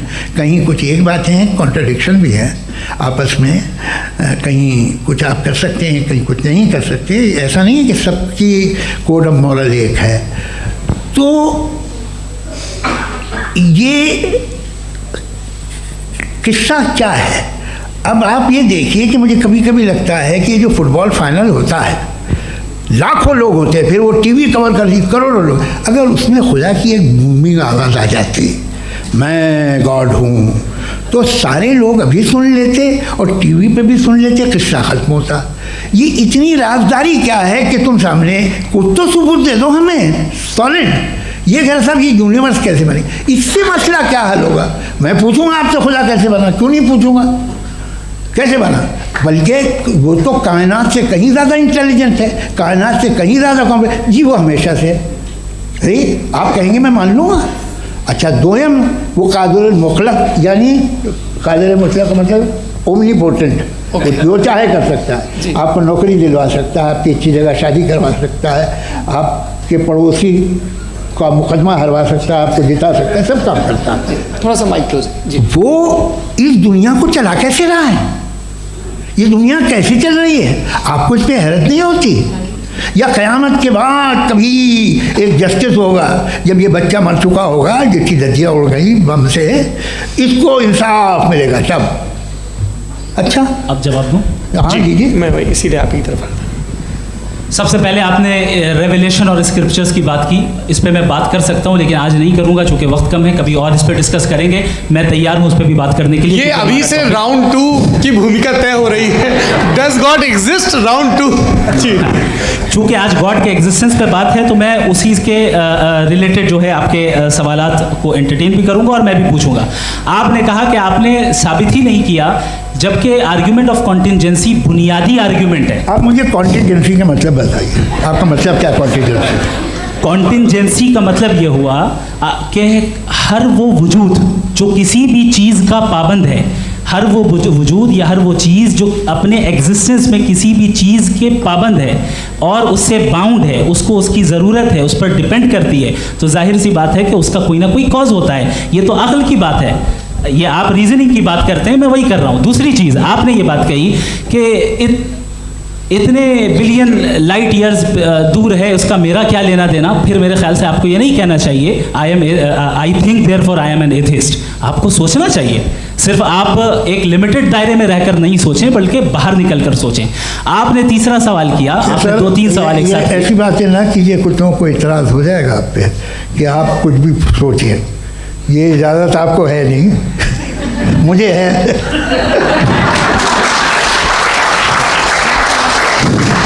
जी, आपने प्रॉब्लम ऑफ इविल के ताल्लुक से सवाल किया और बार बार आप एक लफ्ज़ रिपीट कर रहे हैं कि ओमनीपोटेंट गॉड है, ऑल पावरफुल गॉड है। यही तो दरअसल समझना है कि गॉड का कॉन्सेप्ट क्या है। प्रॉब्लम ऑफ इविल जो है, प्रॉब्लम ऑफ इविल दर हकीकत 2 असम्पशंस पर कायम है। अगर आप इन 2 असम्पशंस को समझ जाएं तो ये प्रॉब्लम नहीं रहेगी, आर्ग्यूमेंट आपको समझ में आ जाएगी कि ये कोलैप्स कर जाता है। पॉइंट नंबर 1, यानी जो आपका सबसे पहला फॉल्स असम्पशन है कि गॉड मर्सीफुल है, ओमनीपोटेंट है, दुनिया में जुल्म हो रहा है। लेकिन आपको ये समझना चाहिए कि हमारे वर्ल्ड व्यू के मुताबिक गॉड सिर्फ ओमनीपोटेंट और सिर्फ मर्सीफुल नहीं है, बल्कि वो ऑल वाइज भी है और वो ऑल नोइंग भी है। उसके हर काम के पीछे हिकमत और विजडम है। ये कोई ज़रूरी नहीं है कि वो हिकमत और विजडम आपको समझ में आए या मुझे समझ में आए। अगर आप जो समझ रहे हैं उसके मुताबिक आप फैसला कर रहे हैं, ये लिमिटेड पर्सपेक्टिव से आर्ग्यूमेंट है। और इस चीज़ को हम अपनी दुनिया में, अपने लाइफ में, डेली लाइफ में इस प्रिंसिपल को एक्सेप्ट करते हैं। हम जब किसी डॉक्टर के पास जाते हैं, डॉक्टर के पास जाकर वो अगर उसने हमें कोई दवाई दी है तो हम ये तो नहीं कहते कि जब तक आपके पास जितना नॉलेज और जितना विजडम नहीं है, आपने क्यों ये दवाई दी है, तब तक हम इस चीज़ को एक्सेप्ट नहीं करेंगे। नहीं कहते, हम उसकी अथॉरिटी को तस्लीम करते हैं। क्यों? क्योंकि उसकी हम जानते हैं कि वो नॉलेजेबल है, वो विजडम वाला है, हमसे ज़्यादा नॉलेज और हमसे ज़्यादा विजडम है। बताएं सर। नहीं, डॉक्टर में और खुदा में बड़ा डिफरेंस है। डॉक्टर पढ़ा लिखा होता है एक, तो मैं उसकी बात सुनूंगा। दोयम ये नहीं, कुछ जवाब तो ये भी नहीं है सर प्लीज, आप ये अगर सब ऑडियंस से बोलने लगेंगे तो फिर मतलब नहीं सिविलाइज्ड बहस का। मतलब आप ये कहें कि चूंकि आप डॉक्टर पे बिलीव करते हैं इसलिए खुदा पे बिलीव किए, क्या ये मिसाल आपको समझाने के लिए आर्ग्यूमेंट है, इस पे आपको एतराज़ नहीं है। तो सिंपल बात ये है कि मैं अगर ये यकीन कर लूँ कि एक ओमनीपोटेंट, उसकी मसलहत है, ये जो बच्चे मर रहे हैं ये मसलहत है उसकी, मुझे नहीं चाहिए इसकी मसलहत। उसकी मसलहत नहीं, यही तो समझना है, मतलब एक्सपीरियंस। अच्छा, आपने अभी मेरी बात पूरी सुनी नहीं। मैंने कहा आपका पूरा आर्ग्यूमेंट 2 फॉल्स असम्पशंस पर है। एक फॉल्स असम्पशन मैंने बता दिया, दूसरा फॉल्स असम्पशन ये है कि इस दुनिया में इविल के होने का कोई गुड रीजन नहीं है, जबकि हमारे पास बाज़ रीजंस मौजूद हैं, हमारे पास बाज़ वजूहात मौजूद हैं। अगर इस दुनिया में इविल ना हो तो आप गुड को डिफाइन कैसे करेंगे? अगर जुल्म ना हो आप इंसाफ को समझेंगे कैसे? अगर तारीकी ना हो तो आप लाइट को समझेंगे कैसे? बहुत अच्छे, अभी और सुन लें, अभी और बाकी है। ये तो बात बहुत पसंद आई साहब मुझे कि जब तक रेप ना हो तब तक औरतों की इज्जत का ख्याल आपने मेरा जवाब पूरा सुना ही नहीं। जब तक के बच्चों का कत्ल ना किया जाए तब तक आपको बच्चों की मासूमियत की इज्जत। आपने पूरा जवाब सुना ही। क्या बात है। क्या आपने नुक्ता निकाला हुआ? आपने पूरा जवाब सुना ही नहीं। आप सुन लें, मेरी बात सुन लें। ये मैंने आपको एक चीज़ बताई। दूसरी चीज़, इस दुनिया में हम आए हैं टेस्ट के लिए, हमारा टेस्ट हो रहा है और हर इंसान का अलग अलग अंदाज में टेस्ट होता है। और इस दुनिया में अगर ईविल मौजूद है तो वो ईविल जरिया है हमारे अंदर ह्यूमन नोबल क्वालिटीज़ को डेवलप करने का और अलग अलग फील्ड में प्रोग्रेस करने का। और अगर हमारे अंदर और इस दुनिया में ईविल नहीं होता तो बताइए टेस्ट का मतलब क्या होता? अगर मैं अपने स्टूडेंट को MCQs दूं और उसमें सिर्फ राइट आंसर लिख कर दे दूं और कहूं तुम्हारा टेस्ट हो गया, ये मीनिंगलेस है। इस दुनिया में अगर हम टेस्ट के लिए आए हैं तो जाहिर है गुड एंड ईविल दोनों मौजूद है। तो अगर गुड एंड ईविल दोनों मौजूद है तो ये ईविल भी खुदा का बनाया हुआ है? जी हाँ, खुदा का बनाया हुआ है। लेकिन अच्छा, चलो अच्छी बात। जी बिल्कुल, तो बिल्कुल खुदा ने मतलब बनाया। अभी तो ये है कि जो मेजॉरिटी है दुनिया में वो ईविल है, तो ये खुदा एक्चुअली ईविल के साइड पे लग रहा है मुझे। बिल्कुल भी नहीं, मैं बता रहा हूं। मेजॉरिटी में तो वो है।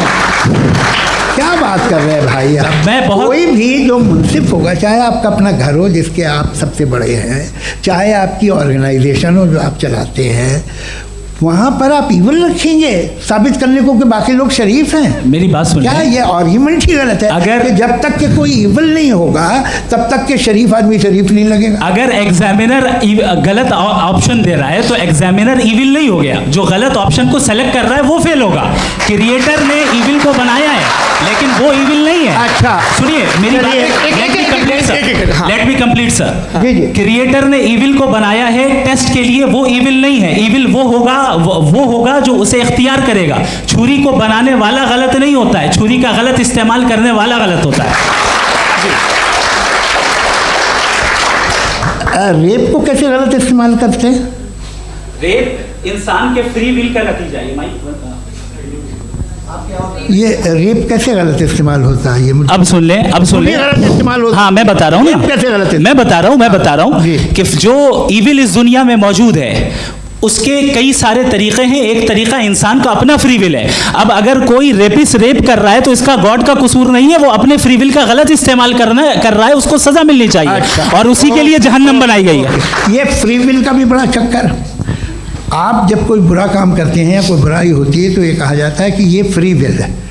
7 billion free wills are moving on this planet. 7 billion free will. और एक आदमी अपनी फ्री विल से मुझे कत्ल कर दे तो मैं खुदा की मर्जी से मर रहा हूँ कि इसकी फ्री विल की वजह से? मेरी मौत खुदा के हाथ है या ये फ्री विल वाले के हाथ?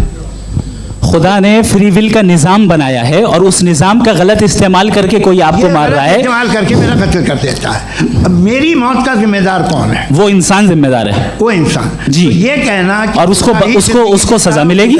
तो अब आप आगे चलिए कि ये तय करना कि अल्लाह ही या खुदा, सॉरी अल्लाह ने, खुदा ही जिंदगी देता है, खुदा ही मौत देता है, ये गलत है। बिल्कुल गलत नहीं है। हाँ, नहीं, निज़ाम उसी ने बनाया फ्री विल का। निज़ाम मौत और हयात का उसी ने बनाया। You are contradicting yourself. अभी आपने कहा कि एक आदमी ने फ्री विल से आपको मार दिया, इसमें उसे फ्री विल दी गई थी, उसने गलत इस्तेमाल किया। 7 billion free wills are moving on this planet और आप चाह रहे हैं कि मैं सिर्फ खुदा का ध्यान करूं। ये 7 बिलियन फ्री विल्स को मुझे लुक आफ्टर करना पड़ेगा कि नहीं? ये तो तबाहियां कर रही हैं और तबाहियां ज़्यादा हो रही हैं। बिल्कुल। तो अगर आप बताएं अगर खुदा नहीं है फॉर एग्जाम्पल, हाँ। तो आप ईविल को कैसे डिसाइड करेंगे? यानी how can you define evil objectively without God? बताइए ईविल को डिफाइन करिए।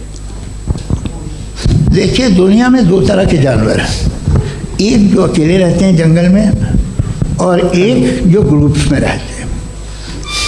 ग्रुप में जो भी रहेगा, चाहे वो आपका फाउंडेशन हो, चाहे कोई क्लब हो, चाहे कोई पॉलिटिकल पार्टी हो, चाहे कोई यूनिट हो, उसमें आपको इंटरैक्ट करने के रूल बनाने पड़ेंगे। यानी लोग तय करेंगे। लोग तय करेंगे। अगर लोगों ने ये तय किया कि किसी का रेप करना सही, आप जस्टिफाई करेंगे? नहीं, आपका फाउंडेशन तो ये हो गया ना कि लोग ईविल डिसाइड करेंगे। नहीं, अरे दुनिया में ऐसे ग्रुप्स हैं जो रेप को जायज़ मानते हैं सर्टन हालात में। मैं डिटेल में नहीं जानूंगा, आप भी जानते हैं। ये जो आईसिस वाले थे जिन्होंने क्या किया था, तो उन्होंने क्या किया उसका खुदा से कोई ताल्लुक नहीं है सर। मैंने सिंपल सवाल किया कि ईविल को आप डिफाइन करते कैसे हैं? आइए वापस आइए जी। आप साथ में तभी रह सकते हैं जब कुछ आप ऐसे उसूल डेवलप करें जिसमें हर एक का बेसिक तहफ़्फ़ुज़, हर एक का बेसिक राइट हो और हर एक को कोई आराम मिले। यही तरीक़ा है किसी भी ऑर्गेनाइजेशन जिसमें एक से ज़्यादा लोग हैं और वो ऐसे चलती है ज़िंदगी। उसमें अगर आप गड़बड़ करेंगे तो तबाही होगी, नुकसान होगा, बर्बादियाँ आएंगी।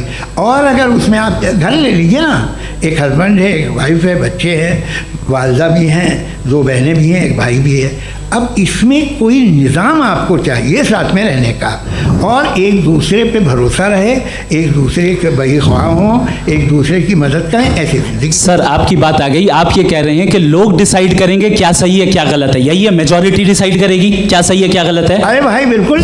मेजॉरिटी अगर ये कहे कि नाजी जर्मनी के साथ जिस तरह मेजॉरिटी थी कि जेनोसाइड करना सही, आप जस्टिफाई करेंगे?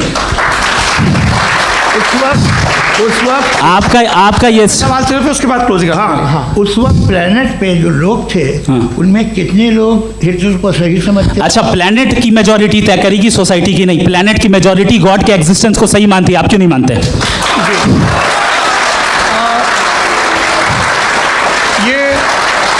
हेलो ये क्रॉस क्वेश्चन का राउंड यहाँ पर समाप्त होता है। और ये बड़ा अच्छा है कि इस तरह से फ्रेगमेंट कर दिया गया है ताकि जो मरकरी ऊपर जा रहा है नीचे जवाब दे दूँ जी। प्लेनेट की ज़्यादातर मेजॉरिटी कुछ दूसरे मजहबों के खुदा को मानती है। आप उन्हें क्यों नहीं, आप तो मेजॉरिटी की बात कर रहे हैं। ये क्लोजिंग आप ये कह रहे हैं इविल और गुड को डिसाइड मेजॉरिटी करेगी, मेजॉरिटी जो कर दे वो सही हो जाएगा। इसको जैसा आप ही लोगों ने तय किया है उसी फॉर्मेट को फॉलो कर लेते हैं। हाँ भाई, मैंने तो भले लोगों पे एतबार किया और तब मॉडरेशन तय किया। जी, आपके पास 5 मिनट का वक्त है, क्लोजिंग आर्ग्यूमेंट है, उसके बाद हम ऑडियंस से क्वेश्चन आंसर लेंगे जावेद साहब के क्लोजिंग आर्ग्यूमेंट के बाद। Okay, time start now. बहुत शुक्रिया जी। हमारा जो टॉपिक है डज गॉड एग्जिस्ट, मैं इस पे इतने एकेडमिक तैयारी करके आया था, मुझे था कि मैंने सोचा था कि कई सारे मैं आर्ग्यूमेंट्स दूंगा, लेकिन वक्त की भी किल्लत और जावेद साहब बार बार इधर उधर चले जा रहे थे तो उसको भी थोड़ा एंटरटेन करना पड़ गया। डज गॉड एग्जिस्ट पे मैं एक ही आर्ग्यूमेंट दे पाया। आर्ग्यूमेंट्स बहुत हैं और डेफिनेटिव आर्ग्यूमेंट्स हैं, और मेरे आर्ग्यूमेंट को किसी एक राउंड में भी इन्होंने एंटरटेन नहीं किया और रिफ्यूट नहीं किया, एक राउंड में भी नहीं, एक राउंड में भी नहीं। और ना ही अभी आपका क्लोजिंग आर्ग्यूमेंट आएगा, नहीं, वो बता देना। Argument of contingency sir. अरे मैं आपसे कई बार कह चुका हूँ कंटीजेंसी का मतलब अब मैं कैसे समझाऊं आपको? आपस में आप और कितने आसानी से समझाऊं मैं, मुझे तो नहीं समझ में आ रहा है। आप अपनी आर्ग्यूमेंट ऑफ कंटीजेंसी उर्दू में बोल सकते हैं। हाँ, आप अपनी बात पूरी कर लें जी, आखिरी 4 मिनट। दूसरी चीज, just a minute please ma'am, can I talk? दूसरी चीज़ ये है कि आपने एक तो इसका जवाब नहीं दिया, दूसरा आपने गॉड के ना होने पर कोई डेफिनेटिव आर्ग्यूमेंट नहीं दिया, सिर्फ मजहब पे बात कर रहे हैं आप। मजहब तो आज हमारा टॉपिक ही नहीं था। आज तो हमारा टॉपिक हो, आप मजहब से ले लेकर आईएस तक चले गए। भाई हमारा क्या ताल्लुक है उससे? We condemn them. और उसका गॉड से क्या ताल्लुक है? अगर कोई गलत काम कर रहा है, किसी ने किसी को कत्ल किया, किसी ने किसी का रेप किया, उसको सजा मिलनी चाहिए। और आपके पास कोई भी rational strong foundation of morality नहीं है। आपने कहा कि मेजॉरिटी तय करेगी सोसाइटी की, वो सही होगा। मैंने कहा हिटलर को फिर आप सही कहेंगे, नहीं, प्लैनेट की सोसाइटी की मेजॉरिटी तय करेगी। तो प्लैनेट की मेजॉरिटी गॉड के एग्जिस्टेंस को मानती है, आप कह रहे हैं ये रिलीजियस है। तो यानी आपके पास कोई स्ट्रॉन्ग फाउंडेशन नहीं है ऑब्जेक्टिव मोरालिटी का। ऑब्जेक्टिव मोरालिटी का अगर कोई फाउंडेशन है तो वो सिर्फ गॉड है, गॉड है, गॉड है। थैंक यू जी। ये मुफ्ती शमाइल नदवी साहब का क्लोजिंग आर्ग्यूमेंट था। अब हमारे पास जी, मैं जी ये बड़ा अच्छा है कि दोनों लोगों को मॉडरेटर से शिकायत भी और बोल रहे हैं भाई हमारी शाबाशी भी तो करते चलो। अब मेरी बात जी, आपके पास जावेद अख्तर साहब 5 मिनट का वक्त है, ये आपका क्लोजिंग आर्ग्यूमेंट है, टाइम रीसेट कर दें जी। देखिए, बहुत सारी बातें हैं। गॉड का डेफिनेशन दुनिया के किसी भी रिलीजन में है कि वो ओमनीपोटेंट है, ओमनीप्रेजेंट है, he is just, he is kind, he loves you and so on. मैं जब दुनिया देखता हूँ तो मुझे कोई ऐसा सुप्रीम पावर यहाँ दिखाई नहीं देती है जो इंसान की बहबूदी के लिए कुछ कर रही हो, कमज़ोर को बचा रही हो, मदद कर रही हो, जालिम को पीछे हटा रही हो। मैं नहीं देखा, तारीख़ में नहीं। एक तो अगर है और ये देख रहा है तमाशा, तो उसका होना न होना बराबर है। दोयम ये कि ये जो है, जब आप ये कहते हैं कि कायनात जिसकी कंटीजेंसी है, मैं देखिए वो लफ्ज़ इस्तेमाल किया मैं, तो ये कैसे हो सकती है भाई? और फ़ौरन आप सरेंडर कर देते हैं कि जाहिर है कि इसका बनाने वाला तो इससे 10,000 गुना ज़्यादा कॉम्प्लिकेटेड होगा, उस पर आपके होने पे कोई इतराज़ नहीं है। उसे वो टाइमलेस है, वो पहले से था, टाइम तो बहुत बाद में आया, ये सब आप मानने को तैयार है, जिसका आपके पास कोई सबूत नहीं, आपके पास कोई रीज़न नहीं है। आपकी तारीफ क्या है मज़हबों की?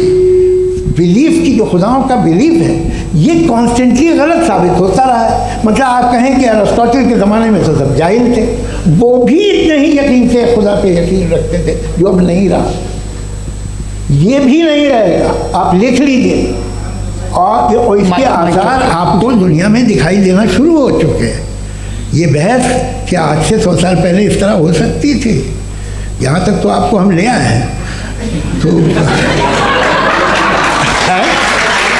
सर अरे इनको मदद की ज़रूरत नहीं भाई, ये सेल्फ सफिशिएंट आदमी है, आप क्यों इनकी मदद कर रहे हैं? Sir please. तो ये जो है तमाम बातें अपनी जगह हैं। ये एक पैकेज है, आप अकेले, कोई आदमी ऐसा नहीं जो सिर्फ गॉड को मानता हो, उसके साथ बहुत पैराफर्नेलिया आता है, अलग अलग पैराफर्नेलियाज आते हैं। They have always created chaos in the society. मैं तो आपको सीधा ऑफर देता हूँ कि दुनिया में 10 इम्पॉर्टेंट बिलीव्स हैं। आप एक मानते हैं, 9 नहीं मानते, 9 में आप एथियस्ट हैं, 9 को आप बिल्कुल रीजनेबली मेरी तरह देखते हैं। तो 90 मजहबी आदमी भी 90% है एथियस्ट है, वो दूसरे खुदा नहीं मानता, एक खुदा मानता है अपना वाला, बाकियों को कहता है गलत है। अगर आप मानना ही बंद कर दें तो आपका 10% चांस है कि आप सही हैं और 90% चांस है कि आप गलत हैं।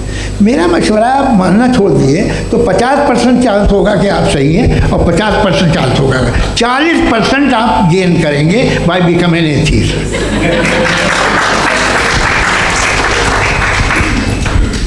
ये एक फरसूदा ख्याल है, ये ख़त्म हो रहा है। हो सकता है मेरी ज़िंदगी में ना हो, लेकिन ये हो जाएगा। जो बातें ये इनको आप मेटाफिज़िकल, ये वो ऐसे रिस्पेक्टेबल टर्म दे दिए, ये तो उन लोग के हैं जिन्हें ना फिज़िक्स मालूम थी ना मेटा मालूम था, ये उन्होंने आपको दिए हैं। जी बहुत शुक्रिया आप दोनों लोगों का। और अब इस बातचीत का आखिरी राउंड शुरू होगा, डज गॉड एग्जिस्ट की ये बहस मुफ्ती शमाइल नदवी और जावेद अख्तर साहब के बीच। आप लोग अपने अपने हाथ ऊपर करेंगे, मैं यहाँ से तय करूँगा। और माइक हमारे पास है क्या? एक ही माइक है ऑडियंस के लिए? 2 माइक है, एक इस तरफ एक इस तरफ, ठीक है। तो जी सबसे पहले हमारी सहयोगी हैं मारिया शकील जी, पूछिए सवाल। थोड़ा सा रुकेंगे ताकि कैमरे का फ्रेम आप पर आ जाए, आपकी तो प्रैक्टिस है टीवी की। जी नदवी साहब, मैं खुदा को मानती हूँ, पहले मैं इसी प्रमाइस से शुरू कर रही हूँ और ये बता रही हूँ आपको, मैं मानती हूँ, लेकिन कुछ सवाल हैं जो जावेद साहब ने उठाया, उसका जवाब आपको देना चाहिए। पहला सवाल ये कि गज़ा में सालों से छोटे बच्चे मर रहे हैं, वो उनको, अगर खुदा मर्सीफुल है, हम मानते हैं कि अल्लाह ताला में बहुत ताकत है, तो वो बच्चे क्यों मर रहे हैं? दूसरी बात ये कि अगर कंटिजेंसी की जो आप बात करते हैं, पूरे मुस्लिम ममालिक मिल कर के भी उन गज़ा के बच्चों को क्यों नहीं बचा पा रहे हैं? क्योंकि अगर वो चाहते, क्योंकि अल्लाह ताला उन पर हुकूमत करते हैं, सब पर हुकूमत करते हैं, तो वो उनको क्यों नहीं बचा? जी थैंक यू वेरी मच। बहुत अच्छा किया आपने इस चीज़ को जिक्र कर दिया, मैं इसको और अच्छे से एक्सप्लेन करने की कोशिश करता हूँ। देखें, जहाँ तक आपने कहा कि गज़ा के बच्चों को मारा जा रहा है, देखें 2 वर्ल्ड व्यू है, एक एथिस्टिक वर्ल्ड व्यू, एक थीस्टिक वर्ल्ड व्यू है। बच्चे मर रहे हैं दोनों वर्ल्ड व्यू में, लेकिन हमारा वर्ल्ड व्यू कह रहा है कि रिकॉम्पेंस है, ये कह रहे हैं कि उनका मरना बेकार जाने वाला है, कोई उसका रिकॉम्पेंस नहीं है, चूँकि इनके यहाँ आखिरत और अल्लाह का कोई तसव्वुर या गॉड का कोई तसव्वुर नहीं है। आपने ये सवाल किया कि गॉड मर्सीफुल है, क्यों नहीं रोकता? ये मैंने बताया कि ये मिसकंसेप्शन है लोगों के दरमियान कि गॉड को सिर्फ मर्सीफुल और ओमनीपोटेंट समझते हैं। गॉड के सिर्फ यही 2 एट्रीब्यूट्स नहीं हैं, गॉड के कई सारे एट्रीब्यूट्स हैं, उनमें से अल हकीम भी है, उनमें से ऑल वाइज भी है, ऑल नोइंग भी है। लिहाजा अगर इस दुनिया में किसी को तकलीफ आ रही है और गॉड उसको नहीं रोक रहा है, वो इसलिए नहीं रोक रहा है चूंकि इंसानों को फ्री विल दिया गया है। ठीक इसी ठीक इसी तरीके से अगर एक डॉक्टर किसी छोटे बच्चे को इंजेक्शन लगा रहा है, उसे तकलीफ पहुंच रही है, उसके लिमिटेड पर्सपेक्टिव के एतबार से ये गलत हो रहा है और डॉक्टर बुरा है। लेकिन जब आप ब्रॉडर पिक्चर को देखेंगी, आपके और हमारे पास सिर्फ एक पिक्सल है, हमें इतना नजर आ रहा है कि गजा में कत्ल हो रहा है, लेकिन इसके पीछे कितना रिकॉम्पेंस उनको मिलने वाला है, पूरा पिक्चर गॉड के पास है। तो एक पिक्सल से आप पूरे पिक्चर को कभी भी जज नहीं कर सकती। आप इसमें कुछ जोड़ना चाहेंगे? आपको कुछ बोलना है इसमें? भैया आपने बहुत अच्छा जस्टिफिकेशन दिया।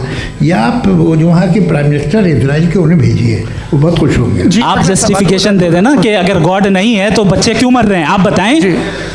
वो ये सवाल पूछ रहे हैं कि अगर आप ईश्वर का अस्तित्व नहीं मानते हैं तो उन बच्चों की मौत को आप कैसे इंटरप्रेट करते हैं?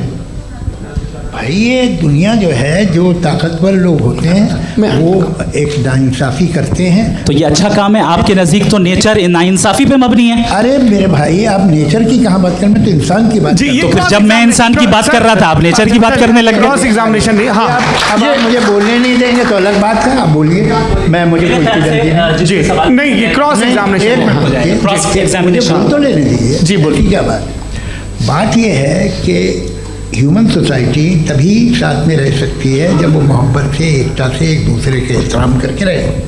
इसके अलावा पॉसिबल नहीं, अकेले तो इंसान रह नहीं सकता। वहाँ पर कुछ लोग हैं जो फाउल करते हैं। वो फाउल हमेशा से तारीख में होता आया है। आज ये हो रहा है, जो हो रहा है बहुत बुरा हो रहा है, बहुत जालिमाना है, बहुत जाबराना है। उसको आप कहें कि ये बच्चों को कॉम्पनसेशन मिल जाएगा या इसकी इंजेक्शन है, इंजेक्शन तो हेल्थ के लिए दिया जाता है। आप ये कह रहे हैं कि ये बच्चों की जो धज्जियाँ उड़ रही हैं ये इंजेक्शन है, ये टेस्ट है, ये टेस्ट है और उस टेस्ट में उनको ऐसा रिकॉम्पेंस मिलेगा जो आपके तस्वुर के बाहर है। ये आप 3 बरस के बच्चे को बारूद से उड़ा के टेस्ट ले रहे हैं। वाह, वो नहीं ले रहा है, खुदा नहीं उड़ा रहा है, इजराइल उड़ा रहा है। जी, ये तो उसको अगला सवाल लेते हैं प्रोफेसर पुरुषोत्तम अग्रवाल। मुफ्ती साहब, एक निवेदन आपसे है कि कम से कम थोड़ा सा माइक क्लोज, एक रिलीजियस और फिलोसफिकल कर मैं प्लीज। एक रिलीजियस और फिलोसफिकल ट्रेडिशन है जो ब्रह्मांड को यानी यूनिवर्स को ही अंतिम मानती है। सर्वम खलु इदम ब्रह्मम, this is Chandogya Upanishad and it completely rules out the existence और नेसेसिटी, आपके शब्दों में necessity of a creator. The creation itself is the creator. तो एक मिनट प्लीज। दूसरा जो सवाल आपने अभी, जो आप बार बार कह रहे हैं कि भगवान विद्वान भी है, वाइज, सब जानने वाला, तो अगर विजडम में दुनिया भर के पापों और अत्याचारों को बर्दाश्त करना शामिल है, तो फिर इसका मतलब ये हुआ कि अगर मैं फ्री विल से उसको अपोज करता हूँ तो ईश्वर की विजडम और मेरी फ्री विल में कॉन्ट्राडिक्शन है। Because when I am opposing whatever is happening in Gaza, then I am opposing the God's will और God's wisdom। जवाब लेते हैं। क्योंकि तो गॉड की विजडम में, एक मिनट सर प्लीज सर, ये एक जुमला, गॉड की विजडम है कि गाजा में जो कुछ हो रहा है वो हो रहा है, मैं उसको अपोज कर रहा हूँ, तो मैं गॉड की विजडम के खिलाफ जा रहा हूँ। एक सवाल। दूसरा ये नहीं, आपने 2 ऑलरेडी। सर आप और सवाल कर लें, लेकिन मुझे 2 जवाब दे। पहले आपने ये कहा, सुनिए मेरी बात सुनिए। भाई इजराइल के मुताबिक तुम्हारा ठीक हो रहा है ना? नहीं हो रहा है, ठीक नहीं हो रहा है। मैं बता रहा हूँ क्या हो रहा है, आप तशरीफ रखिए, मैं बता रहा हूँ क्या हो रहा है। Let me complete please. एक सेकंड गाइस, ये देखिए, ऐसा है कि ये सब बड़ा आपस में विचार विमर्श के बाद ये तय हुआ था कि कुछ नियम बना लिए जाएं ताकि एक टाइम बाउंड बातचीत चले।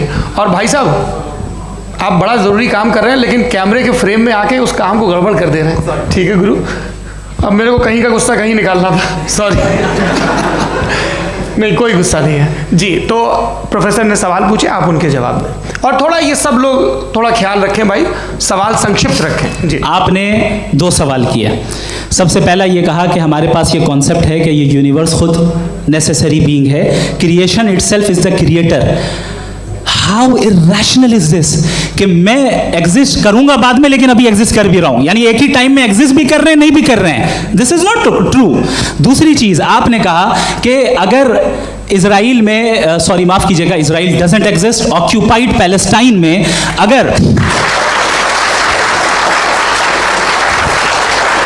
अगर ऑक्यूपाइड पैलेस्टाइन में बच्चों को मारा जा रहा है फ्री विल की वजह से और गॉड नहीं रोक रहा, ये कॉन्ट्रडिक्शन है। ये बताइए कि एक एग्जाम में एक बच्चा गलत आंसर लिख रहा है, सुनिए, एग्जामिनर चाहे तो रोक सकता है, क्यों नहीं रोक रहा है? ये कॉन्ट्रडिक्शन है, ये कॉन्ट्रडिक्शन नहीं है। माइक नहीं सर, ये आपस में जी, ये क्या आपका सवाल? माइक दीजिए। फ्री विल दिया गया है टेस्ट के लिए, अकाउंटेबिलिटी के लिए। अगर फ्री विल नहीं होता तो आप कहते हैं हमें रोबोट बना दिया गया। नॉट मिसरिप्रेजेंट माय पोजीशन, आपकी जो भी पोजीशन, मैं अपनी फ्री विल के नाते, अपने ह्यूमन विजडम के नाते गाजा में हो रही अत्याचार का विरोध करता हूँ। बिल्कुल करना चाहिए। के हिसाब से मैं गॉड की विजडम का विरोध कर रहा हूँ? बिल्कुल नहीं। वहाँ जो हो रहा है गॉड, बिल्कुल भी नहीं, बिल्कुल भी नहीं। उसका वहां पर गाजा में कत्ल होना ये इंसानों के गलत इस्तेमाल का नतीजा है, फ्री विल के इस्तेमाल का नतीजा है। गॉड इसका हुक्म नहीं देता, उससे रोकता है। यही तो मसला है ना, आपके लिए कॉन्सेप्ट क्लियर? नहीं भाई, आपने तो बताया था इंजेक्शन लगाने से बच्चे को तकलीफ होती है, ये इंजेक्शन लगा। सर आप ऐसे रेटोरिक स्टेटमेंट दे तब तो कोई मसला नहीं समझते रहेंगे। This is a rhetoric statement, this is not a logical argument sir. I am sorry. आखिरी 30 मिनट बड़े मुश्किल होने वाले हैं। जी मुफ्ती साहब आगे बैठे हैं, इनको माइक दीजिए। हाँ तरुण, माइक आप अपने पास रखिए, आपको कैमरे का फ्रेम पता है जी। सबसे पहले दोनों को मुबारकबाद। एक सर अपना आप नाम बता दें। आप अमेरिका में शिकागो में रहते हैं, इतना मुझे याद है। बताया आप, यासिर नदीम अलवाजदी मेरा नाम है। जावेद सर आपसे एक क्वेश्चन है इन्फिनिट रिग्रेस के ताल्लुक से। एक हाइपोथेटिकल सिनेरियो है, मसलन अगर आप सर माइक थोड़ा सा प्लीज क्लोज रखिए जी। अगर आप शायर इसलिए हैं कि आपके कोई उस्ताद शायर थे, और वो इसलिए शायर थे कि उनके कोई उस्ताद शायर थे, और इसी तरीके से हम माजी में पीछे चलते चलते चले जाएं और कहीं ना रुकें, तो माफ़ कीजिएगा आप कभी शायर नहीं हो सकते। लेकिन आप शायर हैं, आपका शेर एग्जिस्ट करता है, इसका मतलब ये है कि आप कहीं ना कहीं रुके हैं। तो मेरा सवाल ये है कि क्या आप इन्फिनिट रिग्रेस ऑफ कॉजेस को लॉजिकल फैलेसी मानते हैं या नहीं मानते? हाँ या ना? मैं इन्हें लॉजिकल फैलेसी नहीं मानता हूँ, लेकिन मेरा प्रॉब्लम यह है कि जब मैं नहीं मानता हूँ तो I will continue with this logic जो फैलेसी नहीं हो। आप एक जगह रुक जाते हैं जाके, आप कहते हैं ये गेंद कैसे बनी, ये जजीरा कैसे बना, ये समंदर कैसे बना, ये ज़मीन कैसे बनी, और अचानक गॉड पे जाके आपको ब्रेक लग जाता है। एक बार आप सवाल नहीं करते कि भाई इनको बनाने वाला तो इनसे भी कॉम्प्लिकेटेड होगा, वो कैसे बना, उसके बारे में आपने इत्मीनान कर लिया, वो हमेशा से है। तो अगर आप उसे हमेशा से मानते हैं तो फिर ये मान लीजिए कि कायनात हमेशा से है, क्या तकलीफ है? फिर हम वजूद में नहीं आते जी हैं, हम मौजूद नहीं। अच्छा सर क्यों नहीं होता? मैं बताऊँ प्लीज। जैसे मैंने मिसाल दी आपके शेर, आपका शेर कभी वजूद में ना आता अगर शायर इसी तरह चलते रहते हमेशा। जी माइक मेरे ख्याल से इन्फिनिट रिग्रेस का कॉन्सेप्ट क्लियर नहीं हो पाया। सर रहने लेट्स मूव ऑन सर। ठीक है, हाँ थोड़ा सा मॉडरेटर का भी ख्याल रखें। नहीं आपने तो रखा है, आपने रखा है। यहाँ पे गौहर रजा साहब हैं, वो भी एक सवाल पूछना चाहते हैं। माइक यार नीचे से ऑन कर दिए, नीचे। पहले तो ये कह दूं कि मैं उन बच्चों से शर्मिंदा हूँ जिनको गज़ा में कत्ल किया गया, क्योंकि हमारे होते हुए कत्ल किया गया। लेकिन उससे ज़्यादा शर्मिंदगी इस बात से हुई कि मुझे लगा कि मुफ्ती साहब उसको जस्टिफाई कर रहे हैं। बिल्कुल भी नहीं, आप बहुत ही गलत। मुझे लगा मैं गलत हो सकता, बिल्कुल गलत। मैं सवाल पूछ रहा हूँ, मैं सवाल पूछ रहा हूँ। मैं जावेद भाई से डिसएग्री करता हूँ। एक सेकंड देखिए, अगर देखिए ऐसा एक सेकंड आप सर वेट अरे आप कुछ मेरे पहले मुझे अपनी बात कह लेने दीजिए। अगर ऑडियंस तय करेगी तो फिर मॉडरेटर का मतलब नहीं। मेरा आप सबसे ये कहना है, ये बहस दो लोगों के बीच में है, एक तरफ मुफ्ती साहब, एक तरफ जावेद साहब। पिछले 1.5 घंटे से ये लोग अपने अपने तर्क रख रहे हैं। आपकी इनसे इत्तेफाकी हो सकती है, ना इत्तेफाकी हो सकती है। मेरे उस्ताद मुझे सिखा गए हैं कि मुखामुखम में असहमति की गुंजाइश बची रहनी चाहिए।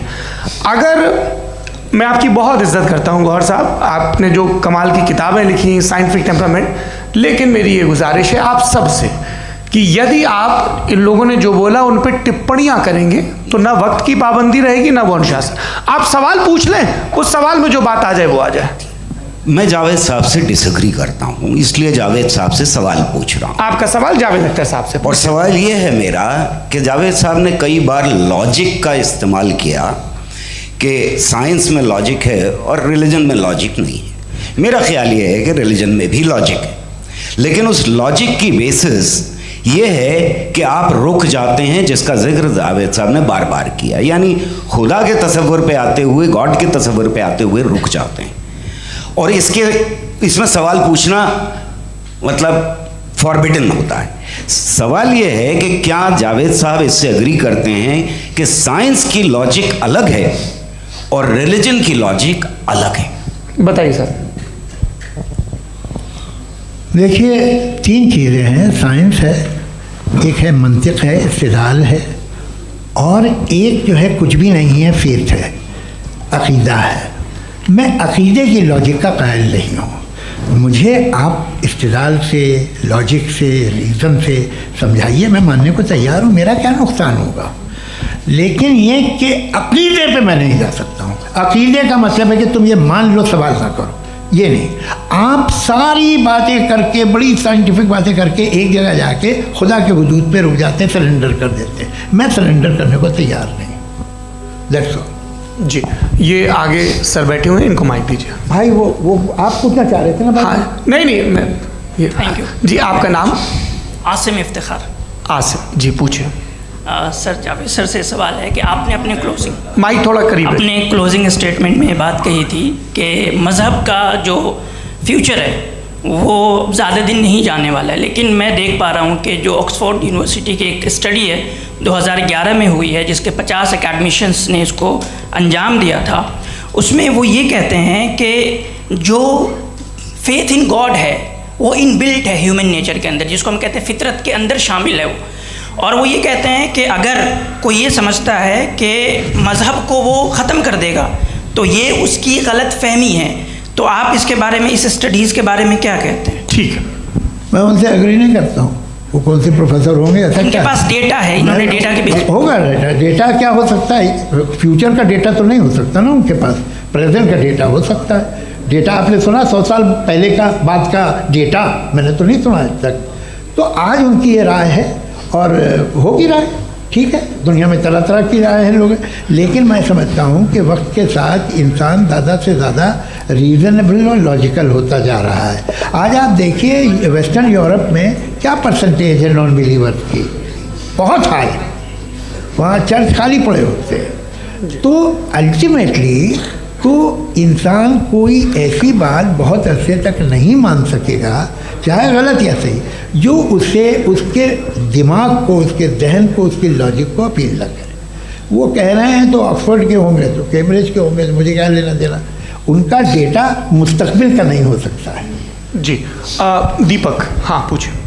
मैं आऊँगा, अभी पीछे की साइड भी आऊँगा, माइक वहीं भेजूंगा 2-3 साल के लिए। जी जावेद साहब, आपसे सवाल है। नमस्ते। अरे भाई सर, अगर आप ही लोग को तय करना है तो फिर 200 लोग तय कर लेंगे। नहीं sir, please don't do this sir. Everybody has a right sir, but we can only take selected questions. No sir, अरे ये यंग लोग भी हैं तो इनकी ये अब उतने यंग, भाई आप यंग हैं कि नहीं हैं? वो कह रहे हैं वो भी यंग हैं साहब, आप उनकी नौजवानी पर दावा उनको ही करने थे। हाँ मुफ्ती साहब, आप यंग, हाँ पूछे। अरे भैया सर, मेरा सवाल ये है, इनसे भी तो पूछो। जी नहीं, बस आपसे एक सवाल है। जैसे थीस्टों के पास अपने जो ईश्वर को मानते हैं उनके पास अपने सोशल गेट टुगेदर्स हैं। 5 रोज़ा क्रिसमस आने वाला है, होली है, दिवाली है, ईद है। एथिस्ट क्या ऑफर कर रहे हैं? मतलब मैं इनकी दुकान से बोलूँ, मैं आना चाहता हूँ उस तरफ, पर मैं अट्रैक्ट नहीं हो पा रहा हूँ। मैं सोशल गेट टुगेदर्स क्या है आपके पास? वो ये कह रहे हैं कि जो धार्मिक लोग हैं, अलग अलग धर्म के लोग, उनके उत्सव त्योहार, कॉन्ग्रेगेशन बहुत हैं। अब आपको मैं एक सुनाता हूँ, यहाँ हिस्टोरियन भी बैठे हैं। मृदुला जी, आप बताइएगा सही है कि नहीं। ये एक कॉन्स्टेंटाइन, एक ग्रीक रोमन बादशाह था, जो क्रिश्चियनिटी आने के 400 साल बाद उसने डिसाइड किया कि मैं क्रिश्चियन हो जाऊंगा, मेरी पूरी स्टेट कैंसिल हो जाएगी। उस ज़माने में ऐसे ही होता था, राजा जो धर्म इख्तियार करता था वो जनता भी कर लेती थी। इसलिए कि वो हो गया था बैंकरप्ट, और उसे जो मेडिटेरियन कोस्ट के रिच क्रिश्चियन वो थे मर्चेंट, उससे पैसा चाहिए था। तो उसने कहा यार क्रिश्चियन हो जाओ। तो उसने अपने वजीर से कहा कि भाई ये हिस्ट्री है कि अब हम लोग क्रिश्चियन हो जाते हैं। पहले सर हो जाएंगे, कोई प्रॉब्लम नहीं है, लेकिन एक प्रॉब्लम ये है कि 17 दिसंबर से 25 दिसंबर तक जो पेगन फेस्टिवल होता, जो पेगन फेस्टिवल होता है वो बंद हो जाएगा, इसलिए कि हम क्रिश्चियन हो गए तो होगा नहीं। तो वो बच्चों को बहुत बुरा लगेगा, पब्लिक को बहुत इन्जॉय करते हैं, ख़ासतौर से 25 तो मेन डे। तो कहा ये तो सही कह रहे हो, ये जीसस क्राइस्ट की पैदाइश कब थी? कहले साहब वो अप्रैल में थी। नहीं, कट करो, वो 25 दिसंबर को है। यह हकीकत है जी। और 400 साल बाद क्रिश्चियनिटी के अप्रैल से दिसंबर ले आए, और इसलिए कि यहाँ पेगन फेस्टिवल होता था। अब मनाते हैं आप आराम से। ये जो सारे फेस्टिवल हैं ये रिलीजन से, हर एक को एक इंटरटेनमेंट डिपार्टमेंट चाहिए होता है अपनी कंपनी चलाने के लिए। तो ये रिलीजन ने, ये सेकुलर त्यौहार थे जिन्हें रिलीजन्स ने ले लिया है। ये मौसम के थे, फसलों के थे, किसानों के थे, उसको आपने लेके रिलीजियस रंग दे दिया। ये कोई रिलीजन से थोड़ी आए आप। अच्छा, हमें देखिए, हम तो मुल्द हैं, हम ईद मनाते हैं, हम दिवाली मनाते हैं, हम होली मनाते हैं, हम क्रिसमस मनाते हैं। बम्बई की फिल्म इंडस्ट्री की सबसे बड़ी होली हमारे घर में, सबसे बड़ी ईद हमारे घर में। वो हमारी सोशल वो है, हमारा हेरिटेज है। ऐसा थोड़ी है कि we will throw the baby along with the water. ये तो अच्छी चीज़ है, इन्हें रखो, जो बेकार है फेंक दो। जी हाँ, हेलो जी। मेरा सवाल नादवी जी से है। जैसा कि आपने बोला कि गॉड टाइम के भी परे हैं और गॉड इतनी कॉम्प्लेक्स चीज़ है कि उसे ह्यूमन माइंड समझ नहीं सकता, और गॉड ने अर्थ पे फ्री विल भी दे दी है, तो आप अपना वक्त ज़ाया क्यों कर रहे हैं गॉड के बारे में बात करके? अपन को तो बात करनी चाहिए कि सोसाइटी को बेहतर कैसे करें। जी, मैं गॉड वही बताता है सोसाइटी को कैसे बेहतर करें। अभी मैं आपका जवाब देता हूँ। आपने कहा कि टाइम पे वो एग्जिस्ट नहीं करता, सो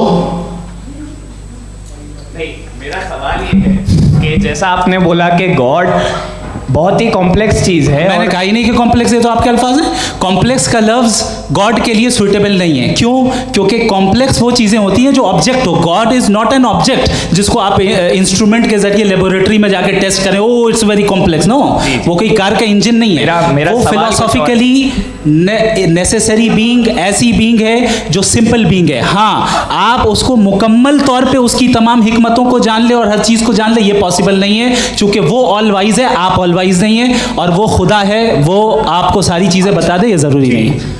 मेरा सवाल ये नहीं था। मेरा सवाल ये था कि जब गॉड इतना परे है इस दुनिया से कि उसने अर्थ पे फ्री विल भी दी है, हम सब ह्यूमंस की फ्री विल है, और जो सोसाइटी में हो रहा है वो अपन लोग डिसाइड करेंगे, तो अपन लोग डिसाइड नहीं करेंगे ना, अपन लोग डिसाइड नहीं करेंगे। गॉड जो है, गॉड ने वो उसकी ज़ात, उसकी एग्जिस्टेंस टाइम एंड स्पेस से परे है, लेकिन वो हमारा टेस्ट ले रहा है और उसी गॉड ने हमें बताया कि तुम्हें क्या करना है क्या नहीं करना है, तो जाहिर उस गॉड की बात सुनेंगे ना हम। जी, वो पीछे एक चश्मा लगाए जो मैम खड़ी हैं, उनको दीजिए। हाँ, आप जी जी बिल्कुल आएंगे, लेकिन मैं कोशिश कर रहा हूँ सब तरफ जाने की। हाँ, उनको दीजिए माइक। जी, हेलो सर, मैं ओमनी प्रेजेंट नहीं हूँ, टाइम पाबंद हूँ, और जहाँ तक कोशिश कर सकता हूँ करूँगा। जी, अपना नाम बताइए। मेरा नाम उर्सुला है, मैं दिल्ली यूनिवर्सिटी की एक स्टूडेंट हूँ और मैं स्टूडेंट फेडरेशन ऑफ इंडिया से हूँ। मेरा सवाल मुफ्ती जी से है कि इस हॉल के इस कमरे में बैठ के हम लोग रेप की मोरालिटी के बारे में फिलोसफिकली बात तो कर सकते हैं, बट असलियत ये है कि रोज़मर्रा की ज़िंदगी में औरतें रेप के थ्रू गुजरती हैं, और हम लोग सिर्फ नंबर्स पे इस तरह नहीं देख सकते, क्योंकि कितनी औरतें हैं इन कंट्रीज़ में जहाँ पे आप बता रहे हैं कि केसेस कम हैं, जिनका एक्सेस है कि वो जाके केस फाइल कर सकें। कितनी औरतें हैं जो जिनको काम करने की आज़ादी है उन कंट्रीज़ में। यूरोप में ये आज़ादी आ गई, यूरोप में ये रूल्स आ गए, तो हम आज उसके बारे में बात कर पा रहे हैं। जी, जवाब। आपने ये कहा कि कमरे में बंद होकर हम लोग इस पर फिलोसफिकली बात कर सकते हैं, लेकिन हकीकत में क्या हो रहा है, वो ग्राउंड लेवल पे क्या हो रहा है जो बहुत गलत हो रहा है, और वो सफ़र कर रही हैं। आई एग्री, बहुत गलत हो रहा है, और जो गलत हो रहा है उसको हमें रोकना है। और क्यों रोकना है, वो गलत क्यों है? हमारे पास इसका ऑब्जेक्टिव फाउंडेशन है, इनके पास उसका ऑब्जेक्टिव फाउंडेशन नहीं है। मैं ये कहना चाह रहा हूँ कि जहाँ पे भी जुल्म हो रहा है, जहाँ पे भी औरत पे जुल्म हो रहा है, या उसकी इज्जत लूटी जा रही है, या उसे तकलीफ पहुँचाई जा रही है, और सिर्फ औरत नहीं, किसी इंसान के ऊपर भी जुल्म हो रहा है, तो उसके खिलाफ खड़ा होना, ये मॉरलिटी हमारे पास गॉड के पास से आई है। वरना जावेद साहब तो कह रहे हैं कि जो है मेजॉरिटी डिसाइड करेगी, तो मेजॉरिटी तो कभी भी बदल सकती है। क्या आप ये थोड़ी सी आपको गलतफहमी है। मैं अगर मेरे जुमले से ये मदनत निकला या मैंने कहा तो ये जुमला मैं वापस लेता हूँ। ये मेरा मतलब ही नहीं था कि मेजॉरिटी डिसाइड करेगी। मेजॉरिटी डिसाइड करे तो दुनिया में बड़ी वैसे आपने कहा था ये जुमला। अच्छा हो सकता है, मैं मान रहा हूँ। बाद में रिकैप कर लेंगे। अरे एक सेकंड मैं अपनी एक्सप्लेनेशन देता हूँ। मुनासिब बात यह है कि हम सब के सब दिल में जानते हैं कि क्या अच्छा है क्या बुरा है। हमें पता है अच्छी तरह से। जो लोग बुरे काम करते हैं उन्हें भी मालूम अच्छा क्या है। यही तो सवाल था हजरत कि फिर ये मोरालिटी आई कहाँ से? Cross examination. हाँ जी, हाँ। मोरालिटी साथ रहने की डिजायर से आई है। यानी साथ रहकर जो कुछ कह दे, जो कुछ कर दे, वो हो जाएगा? नहीं नहीं, तो आप कायदे से रह ही कर सकते हैं जब तक लोगों में मोरालिटी हो, वरना क्यास हो जाएगा। ये आपको कैसे पता? जी, हमने देखा ना जहाँ मोरालिटी का क्यास हो गया। हम देखते हैं। कहाँ पे देखते भाई? अरे दुनिया में आप जो कह रहे हैं, आप अभी कहीं पे अगर गलत हो रहा है इस बहस तो के उसको बाद आप में गलत देखिए। आप एपिस्टेमोलॉजी की बात कर रहे हैं, मैं ऑन्टोलॉजी की बात कर रहा हूँ। मैं इस बहस के बाद आप दोनों लोगों को चाय पे होस्ट करूंगा, वहां पे क्रॉस एग्जामिनेशन कर लीजिएगा। अभी ऑडियंस का हक मार रहे हैं आप लोग भाई। सर जस्ट लोग हैं आप लोग। और ये भाई ये हाँ, उधर आएंगे, उधर जी सर आएंगे। अच्छा सर, मेरा नाम लईकुर रहमान है और मैं अलीगढ़ मुस्लिम यूनिवर्सिटी का स्टूडेंट हूँ। और जहाँ तक मुझे पता है कि sir you are also product of Aligarh Muslim university. मैं भी उसी चमन का बुलबुल। हाँ सर, तो बड़ी खुशी हुई मुझे जान करके कि मैं आपसे मिलूँगा। सवाल सर, मेरा सवाल ये है, सर सैयद अलैहि रहमा का नज़रिया ये था कि खुदा के वजूद को अक़ल के दायरे में रह कर के तलाश करना, न कि पूरी तौर से उसका इनकार कर देना। Sir, how will you define it? नहीं तो ये तो आप इन्हें बताइए। ये सवाल आपसे कि खुदा का वजूद साबित कर रहे हैं। नहीं तो सर, आपने इनकार किया रखा है, इस वजह से मेरा क्वेश्चन। उन्होंने यही सर से एक सेकंड, सर सैयद ने यही कहा ना कि अक्ल से आप खुदा के वजूद को साबित नहीं कर सकते, यही कहा ना भाई। वो उन्होंने कहा कर सकते हैं और वो कर दिया गया आज। वो फोन तलाश करना या साबित करना अक्ल से अक्ल से नहीं हो सकता। अरे सवाल तो सुन लीजिए जी। अक्ल से नहीं हो सकता है, यही कहा ना आपने। अक्ल से हो सकता है। अरे वो यही कह रहे हैं भाई, आप बता रहे हो सकता है, वो तो कुछ और। आप अगर सर देखो नौजवान फोन ले लो, वो इतनी कमाल की यूनिवर्सिटी है। अरे भाई दे दो जरा एक मिनट, दे दो भाई, मेरी बात सुनो। माइक पे बोलो ताकि जो लाखों लोग देख रहे हैं। माइक दे दो ना। अरे देंगे ना माइक, तुम ठहरो तो। हाँ सर, मेरा सवाल ये था कि सर सैयद अलैहि रहमा का एक नज़रिया था अपना कि खुदा का जो वजूद है उसको अक़ल के दायरे में रह कर के तलाश करना है, न कि पूरे तौर से इनकार कर देना है। ये उनका कॉन्सेप्ट था। लेकिन मेरा सवाल ये है कि आप इसको कैसे डिफाइन करते हैं, एक्सप्लेन कैसे करेंगे? मैं आपसे जानना चाहता हूँ, क्योंकि you are the product of Aligarh Muslim university. मुझे अक़ल के दायरे में रख के मैंने बहुत तलाश की, मुझे मिला नहीं। हाँ, ये इधर वो चश्मा लगाए जो, हाँ उनको दे दीजिए। जी जी फटाफट पूछिए, बस 5 मिनट है, 5 मिनट में खत्म हो रहा है। हाँ अस्सलाम वालेकुम मुफ्ती साहब। एंड मेरा सवाल जावेद अख्तर साहब से। क्या नाम है आपका? अरे भैया मुझे पूछ रहे हो। फैज पूछिए फैज साहब। तो मेरा सवाल ये है कि अभी जो एथियस्ट है वो problem of evil argument use कर रहे हैं अगेंस्ट मुस्लिम्स, राइट? कि इस दुनिया में इतना सारा ईविल है और अगेंस्ट मुस्लिम तो यहाँ अगेंस्ट थियस्ट। हाँ, थोड़ा सा करेक्ट कर लीजिए भाई। पूरी मशक्कत ही इसी बात की थी कि किसी एक मजहब पे बात न टिके। जी, तो बेसिकली ये आर्ग्यूमेंट ऐसा है कि इस दुनिया में इतना ज़्यादा ईवल एग्जिस्ट करता है और अगर एक ऑल गुड गॉड है तो वो रोकता क्यों नहीं है? लेकिन इस सवाल में एक हिडन अजम्पशन ये है कि इस दुनिया में ईवल एग्जिस्ट करता है। अब एथियस्ट ये कैसे ऑन्टोलॉजिकली प्रूव कर सकते हैं कि इस दुनिया में ईवल एग्जिस्ट करता है? मैं आपको बताता हूँ, थोड़ा सा समझा। नहीं सर, हम लोग इनको सुनने आए। नहीं please don't do. I want to explain ontology. नहीं हम समझ गए सर, इनको अब जवाब देने दीजिए। अच्छा, सवाल पूछ लो। मैं अभी तक क्या था वो मैं थोड़ा सा ऐड ऑन कर लेता हूँ। तुम गुरु, हम जब इसका राउंड 13 करेंगे ना तब तुमको स्टेज पे बिठाएंगे। जी तो हाँ जल्दी से। तो देखिए, एथियज्म के हिसाब से सब कुछ रैंडमली बन गया है, सब कुछ एटम्स और मॉलिक्यूल्स है। एक पत्थर में और मुझ में सिर्फ इतना फर्क है कि हम लोग एटम्स और मॉलिक्यूल्स का अलग अलग रीअरेंजमेंट है। अब एक पत्थर को कोई इंसान तलवार से 2 टुकड़ों में काट दे या मुझे, according to atheism it is same. There is no evil and good according to atheism.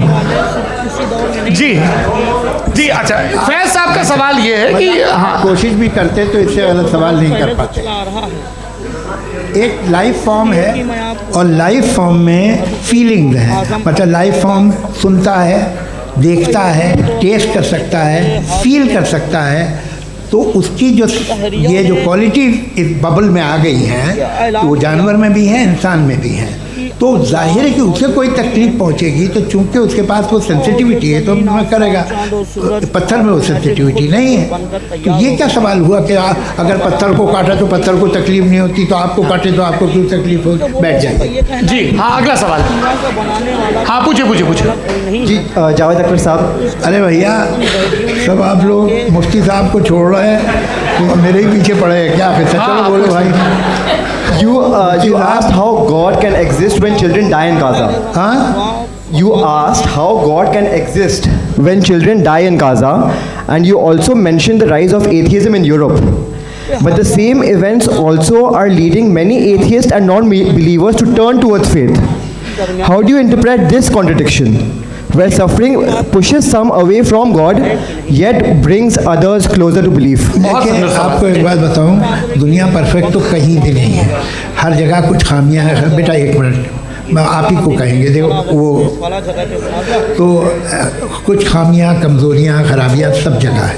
लेकिन अगर देखोगे ईमानदारी से कि दुनिया सबसे ज़्यादा महज़ब कहाँ है, एक आम शहरी को कहाँ हुकूक हासिल है, वो बोल सकता है, अपनी मर्ज़ी से काम कर सकता है, अपनी मर्ज़ी से राय दे सकता है, हुकूमत के ख़िलाफ़ बोल सकता है, बरसर इक़्तिदार लोगों के बारे में बोल सकता है, सरमायादारों के ख़िलाफ़ बोल सकता है। तो आपको ये स्कैंडिनेवियन कंट्रीज़ में मिलेगा, वेस्टर्न यूरोप में मिलेगा। मैं नहीं कह रहा वो परफेक्ट है, बिल्कुल नहीं, वहाँ बहुत ख़राबियाँ भी हैं, परफेक्ट तो कोई। लेकिन जिन जिन मुल्कों में, लैटिन अमेरिका देखो, गल्फ देखो, वहाँ पर आपको ये ज़रूर है कि रेप नहीं होते होंगे। रेप की ज़रूरत क्या है भाई? उसको तो ख़रीद लो, घर में रखो, सड़क पर रेप करने की क्या ज़रूरत है? मगर सुनिए, मगर हकीकत ये है कि वहाँ शख्सी आज़ादी राय देने की, बोलने की नहीं है। जब मैं रास्ते से आ रहा था जी, ये एक आखिरी सवाल मुफ्ती साहब से। हाँ मैम, इनको माइक दीजिए। दरिया के किनारे एक दरख्त लगा हुआ। शुक्रिया। मेरा नाम मनीषा है, मैं हरियाणा से आई हूँ। मैं मुफ्ती साहब से एक बात पूछना चाहती हूँ। आप बार बार जावेद साहब को कॉन्ट्राडिक्ट तो कर रहे हैं कि आपने ये कहा, लेकिन आप भी अजम्पशंस के बेसिस पे बात कर रहे हैं। आपने खुदा के होने का कौन सा प्रूफ पेश किया है, खुदा की एग्जिस्टेंस का? अब इस सवाल को अलग रहने दीजिए, कौन एथीस्ट है कौन नहीं है। और दूसरी बात जो आपने एक छोटी सी कही थी कि ये फ्री विल का इस्तेमाल करता है इंसान अपनी, लेकिन इस फ्री विल का इस्तेमाल में मतलब खुदा ने ये दे दी सबको ये इजाज़त कि वो कितना घिनौनापन और कितने ज़्यादा ख़राब से ख़राब तरीके इस्तेमाल कर सकते हैं। जवाब सुनते जी। आप फ्री विल को मानती हैं ना, या अब कहती है कि फ्री विल नहीं है ना? मानती है ना? तो अब आपके पास इसका कोई एक्सप्लेनेशन नहीं है कि अगर एक इंसान उस फ्री विल का इस्तेमाल करके गलत काम कर रहा है और बच के अच्छी ज़िंदगी गुजार के निकल जा रहा है, उसका कोई रिकम्पेंस नहीं है। हमारे वर्ल्ड व्यू में जो इंसान गलत काम कर रहा है उसको भी रिकम्पेंस यानी उसका बुरा बदला मिलना है, और जो सही काम कर रहा है उसको सही बदला मिलना है। लिहाजा जो फ्री विल है वो इस तरीके से है कि एक लिमिटेड टाइम तक खुदा ने मोहलत दी है। ऐसा नहीं कि छूट दे दी, जो करना है करते रहो हमेशा। वक्त आएगा जब एग्जाम का टाइम खत्म होगा तब रिजल्ट आएगा, दौराने एग्जाम ज़बरदस्ती आपको नहीं बताया जाएगा। अरे भाई एक सेकंड जी, एक सवाल मुफ्ती साहब से मेरा। मुफ्ती साहब से जी, रुक जाइए, आपसे आप इसके बाद आपसे यही रहेंगे। हाँ बोलिए। मैं मुफ्ती साहब एक ही सवाल करता हूँ कि अगर जो हो रहा है फ्री विल से हो रहा है और एक दिन बरोज़ क़यामत इंसाफ होगा मैशर में वगैरह वगैरह, बात झूठी है तो दुआ क्यों मांगते हो? दुआ मांगते हैं इसके मतलब है अभी भी उसने ये डिपार्टमेंट रखा है कि मैं रोज़मर्रा की ज़िंदगी में बिल्कुल ही कैन।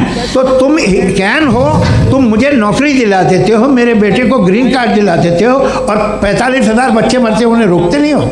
नहीं तो क्या आप ये कह रहे हैं कि इस दुनिया में जालिमों को कभी पकड़ ही नहीं होती है? अरे जो भी पकड़ होगी वो बच्चे रोते हैं। बिल्कुल, देखिए मैंने अपने ओपनिंग स्टेटमेंट में यही कहा था कि जनाब जावेद साहब सिर्फ इमोशनल आर्गुमेंट है।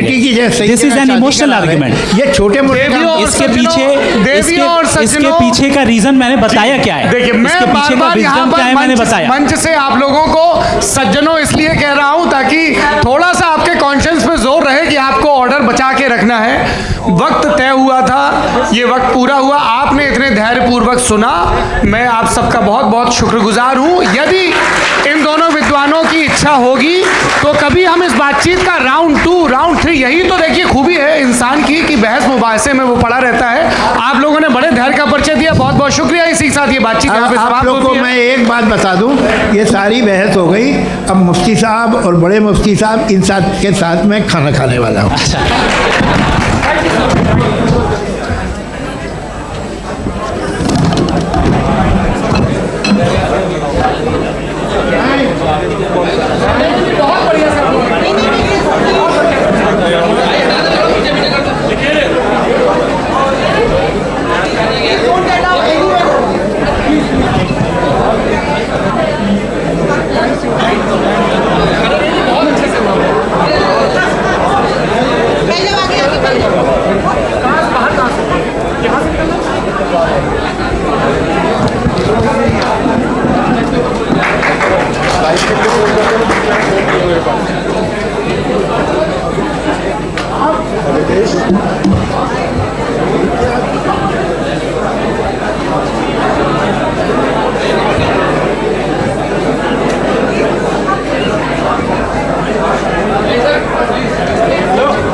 सुभान अल्लाह, माशा अल्लाह, बहुत ही बेहतरीन अंदाज में मुफ्ती शमाइल नदवी ने मुल्हिद खुदा के मुनकिर का जवाब दिया और साबित कर दिखाया कि अल्लाह एक है। और बहुत ही अच्छे अच्छे अल्फाज में उन्हें जवाब दिया कि दुनिया याद रखेगी कि नहीं, उलमाए कराम में भी कोई बोलने वाला और इंग्लिश का माहिर मौजूद है। और मैंने अपने चैनल अल हक नेटवर्क की जानिब से मुबारकबाद और खुश आमदीद कहता हूँ। अस्सलामु अलैकुम रहमतुल्लाहि ताला वबरकातुहू। आप लोग इस पूरी क्लिप को देखें और जानें कि अल्लाह एक है और मौजूद है।